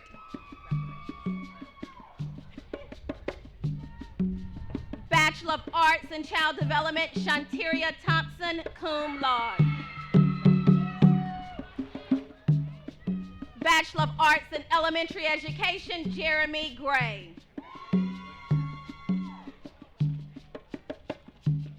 Bachelor of Arts in Health and Recreation, Shavetta Buckner, honors. Bachelor of Arts in Health and Recreation, Eric Crawford II, cum laude. Bachelor of Arts in Health and Recreation, Gardner Dixon, honors. Bachelor of Arts in Health and Recreation, Darius Griffin. Bachelor of Arts in Health and Recreation, DeAndre Scott. Bachelor of Arts in Health and Recreation, Royce Williams Jr., magna cum laude.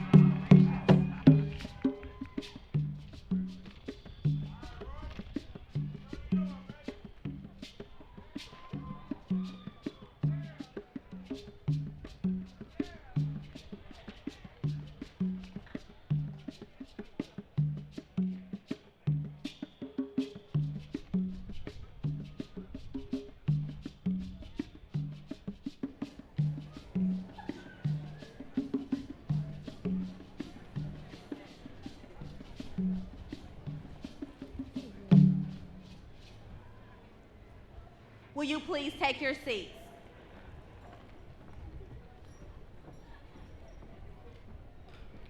Dr. Andrea Montgomery, Dean of the Division of Humanities, will now come and present the degree candidates. Dr. Montgomery.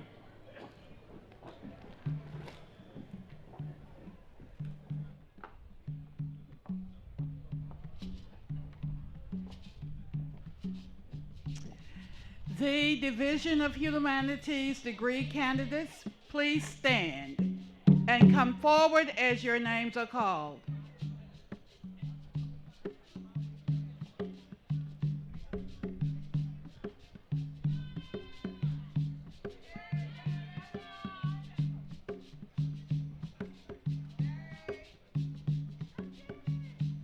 Jordan Simmons, Bachelor of Arts in Art, cum laude.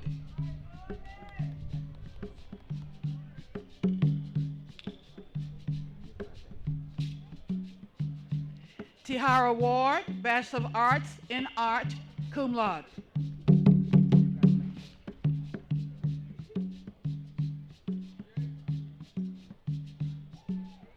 Ayana Darnell Williams, Bachelor of Arts in Art.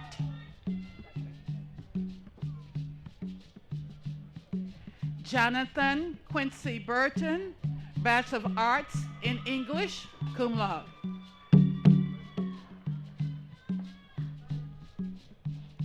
Taquan Galladay, Bachelor of Arts in English, Bachelor of Arts in English.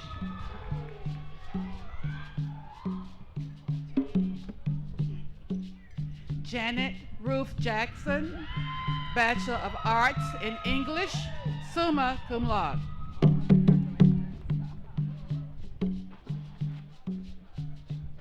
Michaela Johnson, Bachelor of Arts in English, magna cum laude.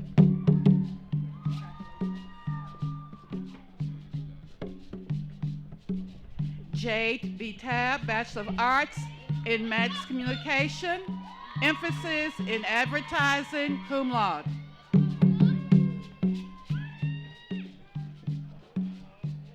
Jordan I.L. Williams, Bachelor of Arts in Mass Communication, emphasis in journalism.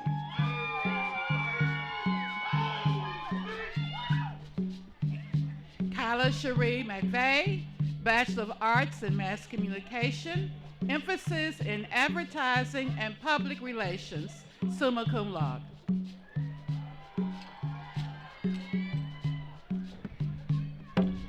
Chandria L.D. Sutton, Bachelor of Arts in Mass Communication, emphasis in journalism and public relations, summa cum laude.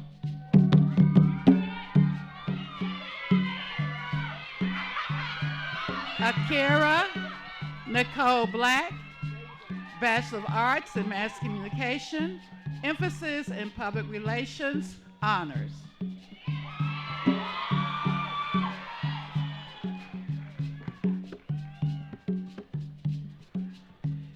Kristen Nicole Newman, Bachelor of Arts in Mass Communication, emphasis in public relations, magna cum laude.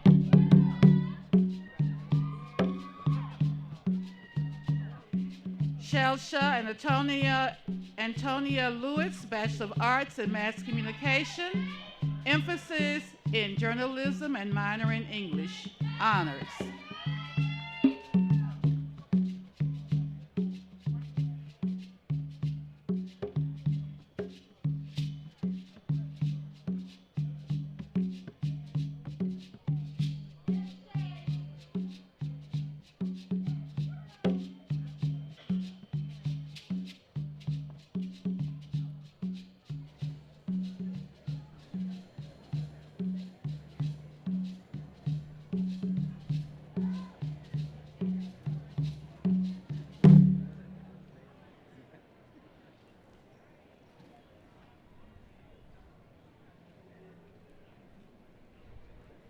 You may be seated. Dr. Marion Lajou, Acting Dean of the Division of Social Sciences, will now come and present the degree candidates. Dr. Lajou.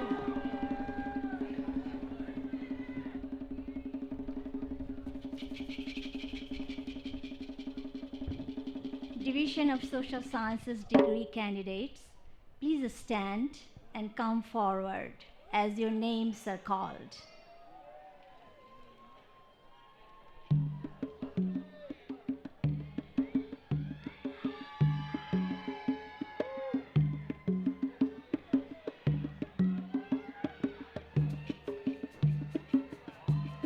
Janet Michelle Edwards, Bachelor of Arts in Economics, emphasis in accounting, magna cum laude.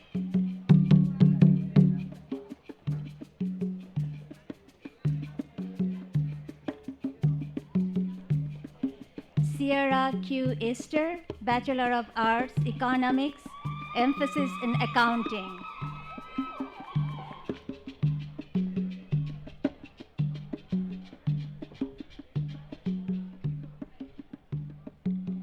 Amina Tia Nolan, Bachelor of Arts in Economics, emphasis in accounting, honors.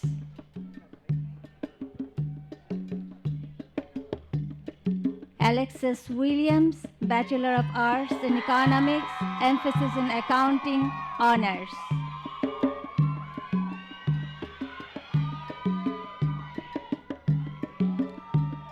Osha Daniel Foster, Bachelor of Arts in Economics, emphasis in accounting and business administration.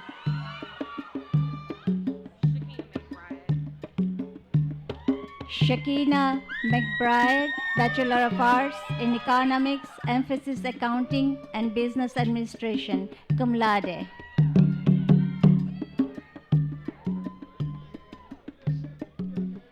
Vicky L. Kenton, Bachelor of Arts in Economics, emphasis in Business Administration, cum laude.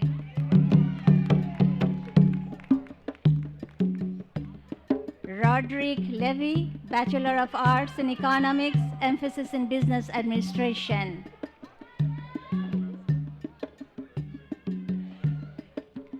Brittany Cara Brandt, Bachelor of Arts in History.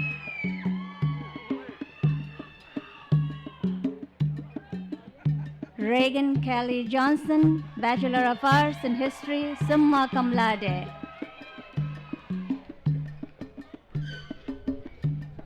Marcus Dante Jones, Bachelor of Arts in History, summa cum laude.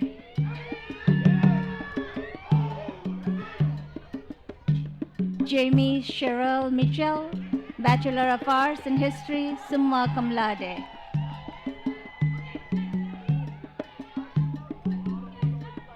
Janita Battle, Bachelor of Arts in Political Science.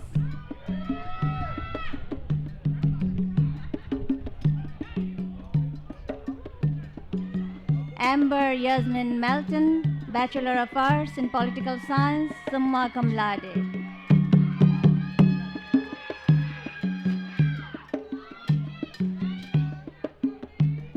Katoya Latrice Warren, Bachelor of Arts in Political Science, cum laude.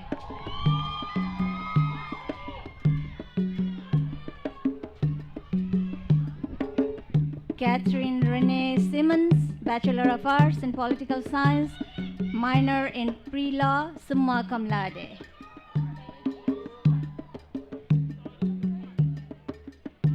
Courtney C. Hill, Bachelor of Arts in Psychology and a certification in Disaster and Coastal Studies, cum laude.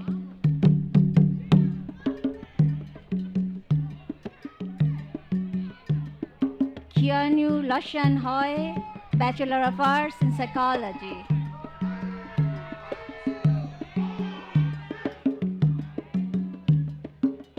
Alicia Brianna Moore, Bachelor of Arts in Psychology.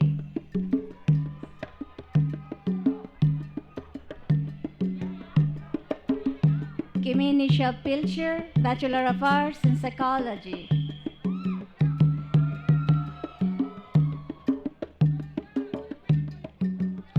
Wisdom Renee Randall, Bachelor of Arts in Psychology, cum laude.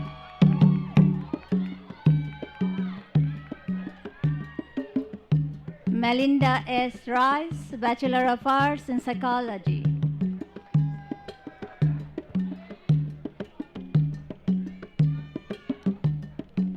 Julissa K. Sanders, Bachelor of Arts in Psychology.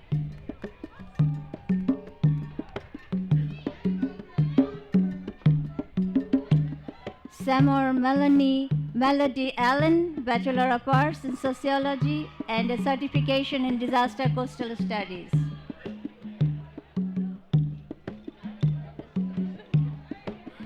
Megan Leigh Besker, Bachelor of Arts in Sociology, magna cum laude.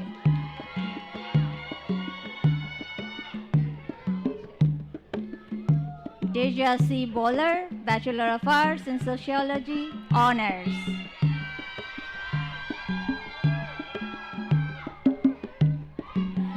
Janet Kishon Long, Bachelor of Arts in Sociology and a certification in Disaster Coastal Studies.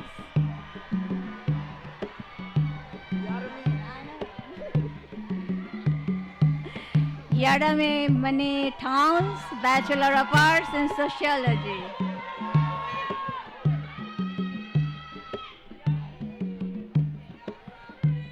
Tia Laurie Jones, Bachelor of Arts in Sociology.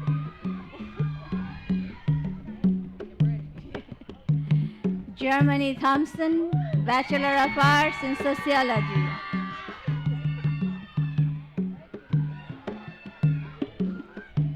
Uli Lee Tobias, the third, Bachelor of Arts in Sociology, Honors.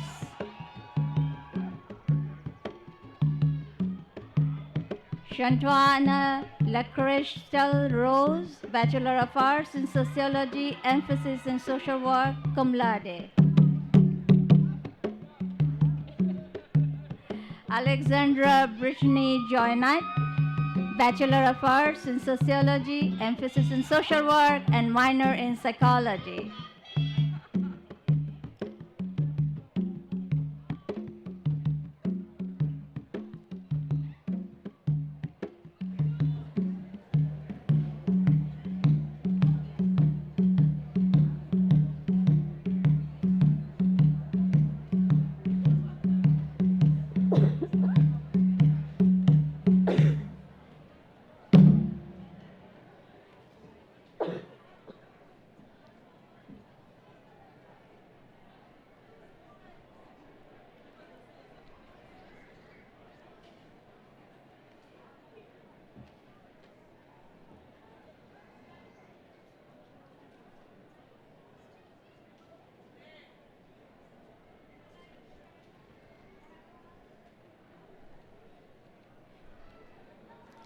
You may be seated.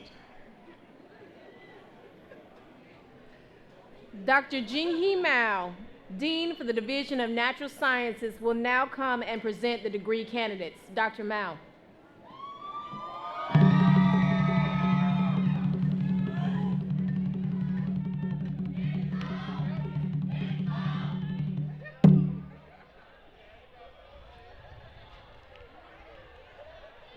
Candidates for the Division of Natural Sciences, please stand and come forward as your name are called.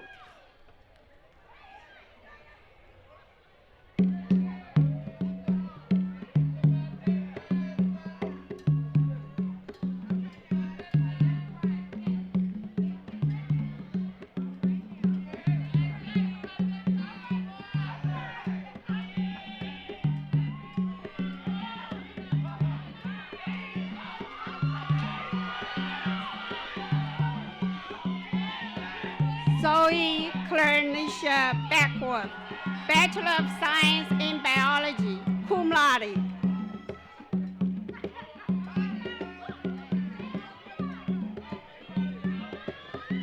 Asha Makia Clayton, Bachelor of Science in Biology, summa cum laude.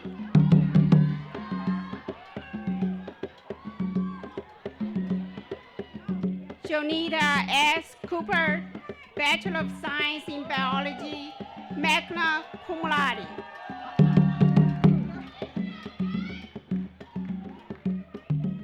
Raven Noel Gines, Bachelor of Science in Biology.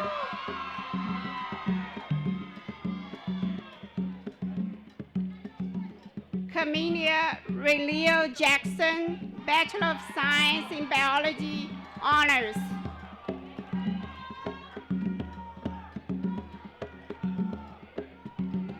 Brittany Nicole Johnson, Bachelor of Science in Biology, magna cum laude.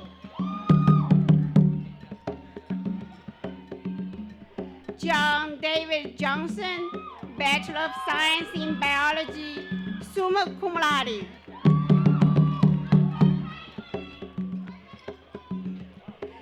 Caitlin Rayanne Richmond, Bachelor of Science in Biology, magna cum laude.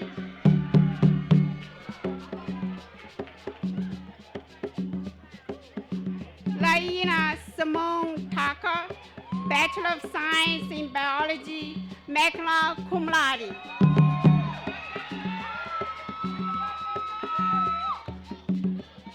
Jacinta Walker, Bachelor of Science in Biology.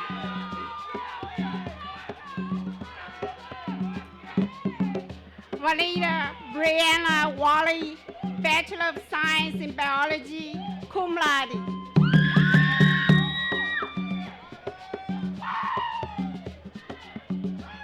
Aliyah Carol Shamsuddin, Bachelor of Science in Biology, honors.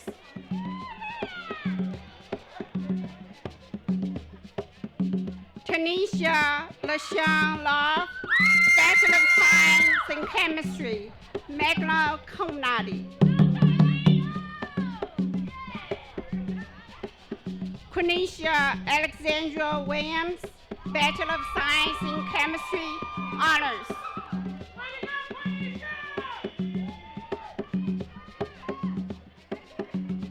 Jerica Jonisha Fraser, Bachelor of Science in Computer Science.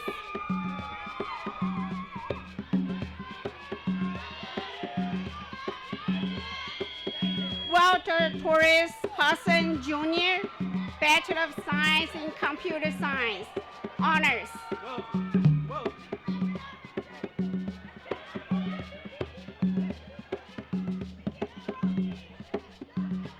Ladarius A. Black, Bachelor of Science in Mathematics, cum laude.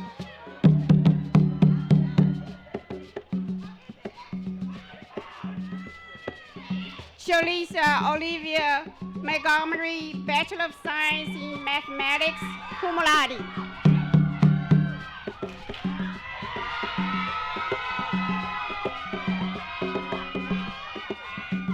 Ricky L. White Jr., Bachelor of Science in Mathematics.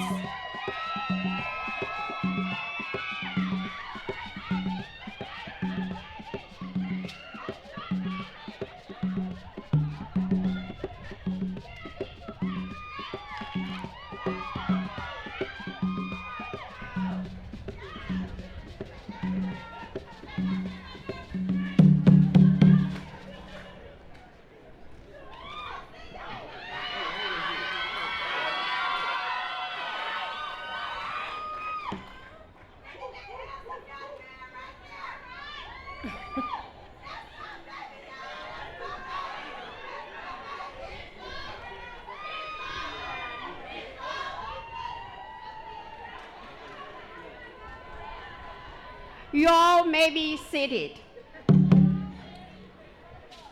At this time, since it was so quiet when the names were called, we want everyone to give all the graduates one loud, last big cheer. Congratulations.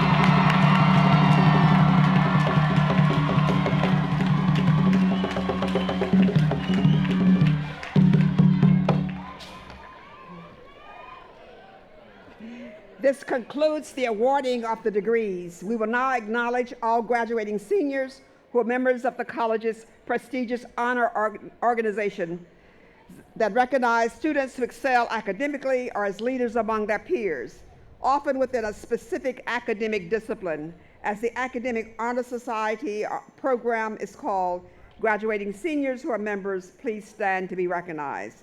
Alpha Chi National Honor Scholarship Society, Alpha Lambda National Honor Society, Beta Beta Beta Honor Society, Kappa Delta Pi International Honor Society, Phi Theta Kappa Honor Society, Sigma Xi National Honor Society, Sigma Tau Delta International English Society. Thank you. Let's give these graduates a hand for this great honor and distinction. It is my honor now to give my final charge to the graduating class of 2019. Congratulations. You are now eagles with the responsibility to take flight and soar. Keep in mind, eagles never creep. Spread your wings and fly across the world, making a difference. There are 5 simple maxims I want you to think about throughout your life, not just for today. They're simple and brief, yet important within the context of a free society, and they deserve your attention as educated citizens from whom much will be expected during the years ahead. First, education is a gift. Access to formal education is easy to take for granted. In this country, virtually it is within everyone's reach, but not necessarily equally accessible. Its abundance and supply sometimes seems to foreshadow and even obscure its importance as the foundation of our democracy. But it is not the case in some places in the rest of the world. Many of our brothers and sisters of color around the world do not have the access we enjoy. It almost goes without saying that the shackles of ignorance that take rise from this prohibits other societies from the basic tenets of democracy we too often take for granted, and the right to self-determination that we've come to expect. Second, service to others is your special privilege. Service to others must transcend vocational pursuits and compensation patterns. It is conceivable that the best way to change the world, something you have been encouraged to do for several years now, is through service to one person at a time. Third, leadership is your moral obligation. In my view, leadership is the enlightened feature that not only made this country what it is, but represents its best insurance policy to make it better. So it is expected that you will aspire to be a leader and do this at a level of quality significantly better than others. Fourth, the future, your future, remains open to invention. Most of you came here a few years ago without much of a clue about what you wanted to do, how to act and where you want to go, much less what you want to become. Now, as a result of much work by you, faculty, and staff, your life patterns and directions are coming into sharper focus. But all this is far from complete, and only you can finish the work. Stretch your reach, ensuring it exceeds your grasp. Finally, understand that with God as an eternal pilot, you are in control. You are in control. You are the architects of your life and destiny. You must decide how you will build your life. And it's my hope that you will dedicate your life to sharing the precious gifts of education, pursuing your leadership obligations, exercising your special privilege of service to others, and in inventing and living out a future that is good, just, and beneficial to society. If you do this and do it well, you will have fulfilled our absolute highest hopes for your development here and made us exceedingly proud. For now, go forth into the world and come to be known by your good deeds. Do very well in life, but also do good. Remember your alma mater. It is your charge to keep. Now it's time to move your tassels from the right side to the left, and please stand. This signifies your graduation. If you ever forget which side your tassel goes on, remember that you wear it on the left side over your heart to remind you of your alma mater. God bless you, and you may now change your tassels, and so proudly and boldly, my dear Eagles, congratulations. You may be seated. Trustee David E. Miller, President of the Tougaloo College National Alumni Association, will now come and administer the alumni induction oath to the 2019 graduated class. After administering the oath, he will recognize the Tougaloo College National Alumni Association's Alumnus of the Year. Trustee Miller.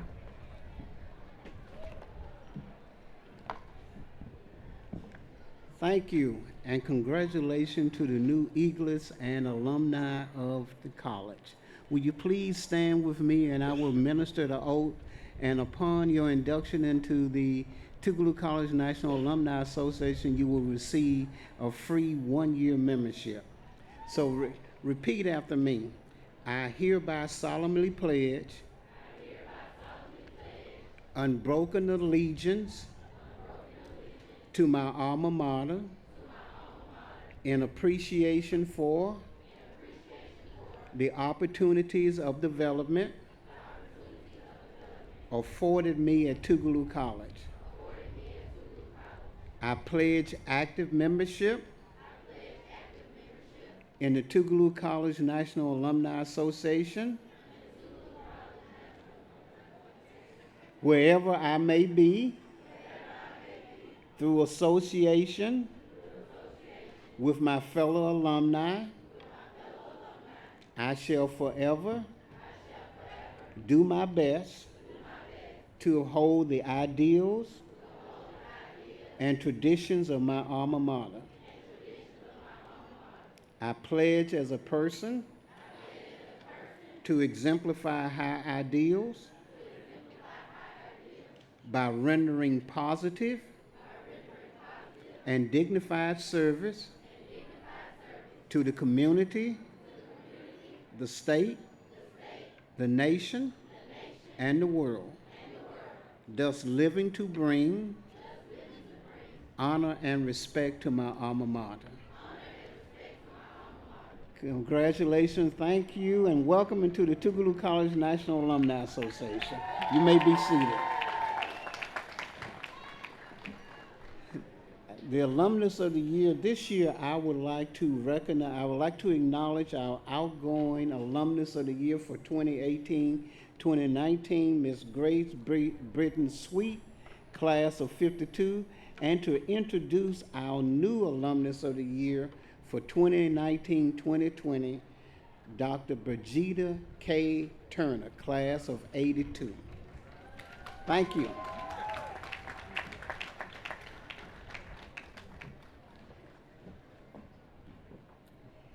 Thank you for being patient through today's commencement ceremony.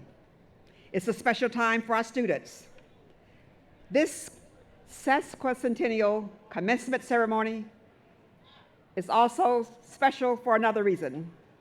This marks my last commencement as president of this great institution. I love you all too. I leave here to enter retirement with my heart prints all over this land.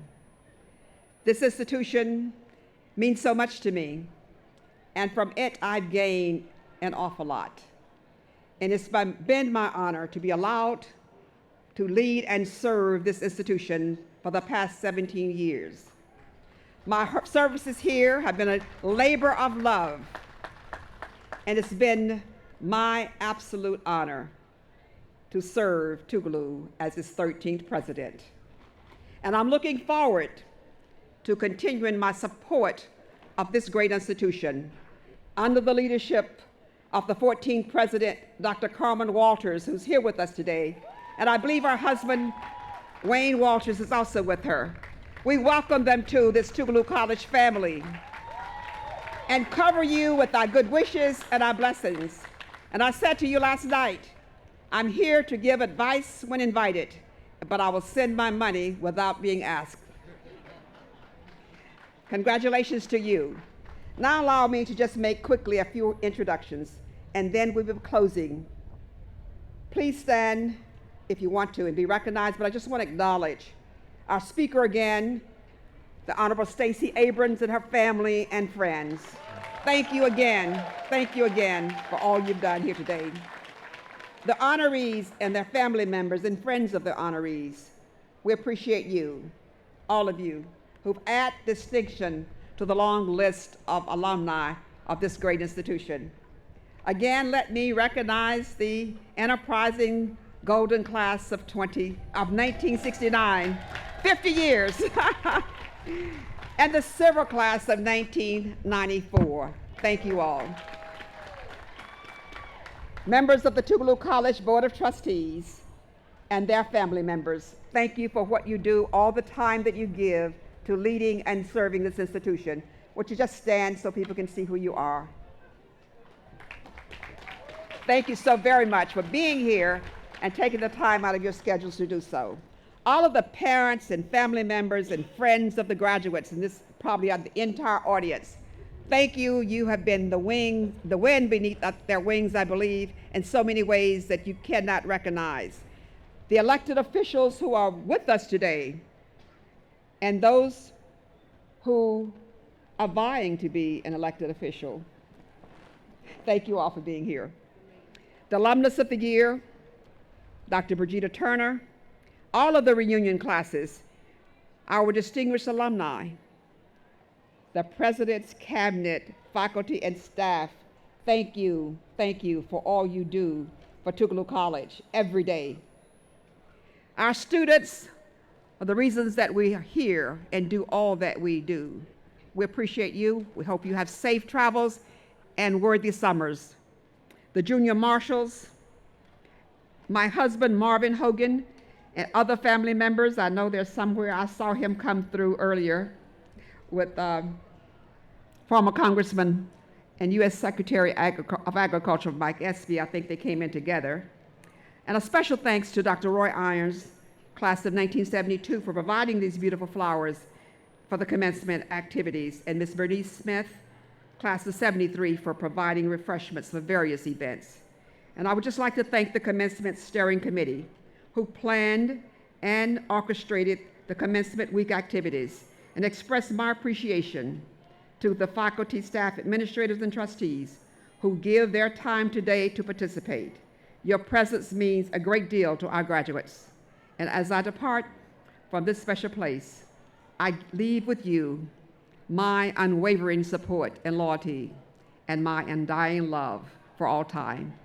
Good day. And last of all, the 2019 graduated class, congratulations. Now do what you do. Thank you.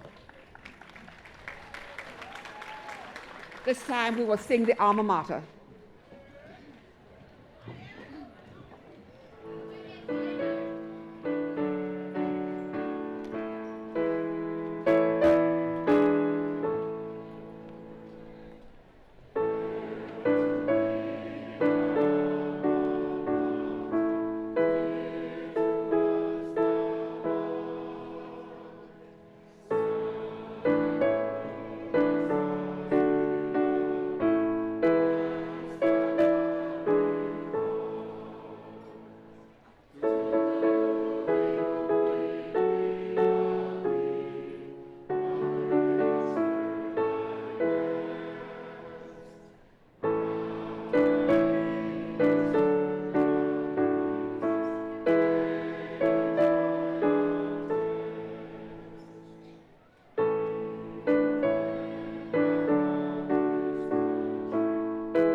Our closing benediction. Just before the benediction, there is a Mr. Herman Dorsey Jr. who lost your wallet. Would you come by here before you leave? Our closing benediction will be simple. If you remember this, you will never fail wherever you go. Would you please repeat after me? In the name of the Father, I am created from dignified dust. In the name of the Son, I am created from dignified dust. In the name of the Holy Spirit, I am created from dignified dust. Go in peace and with God.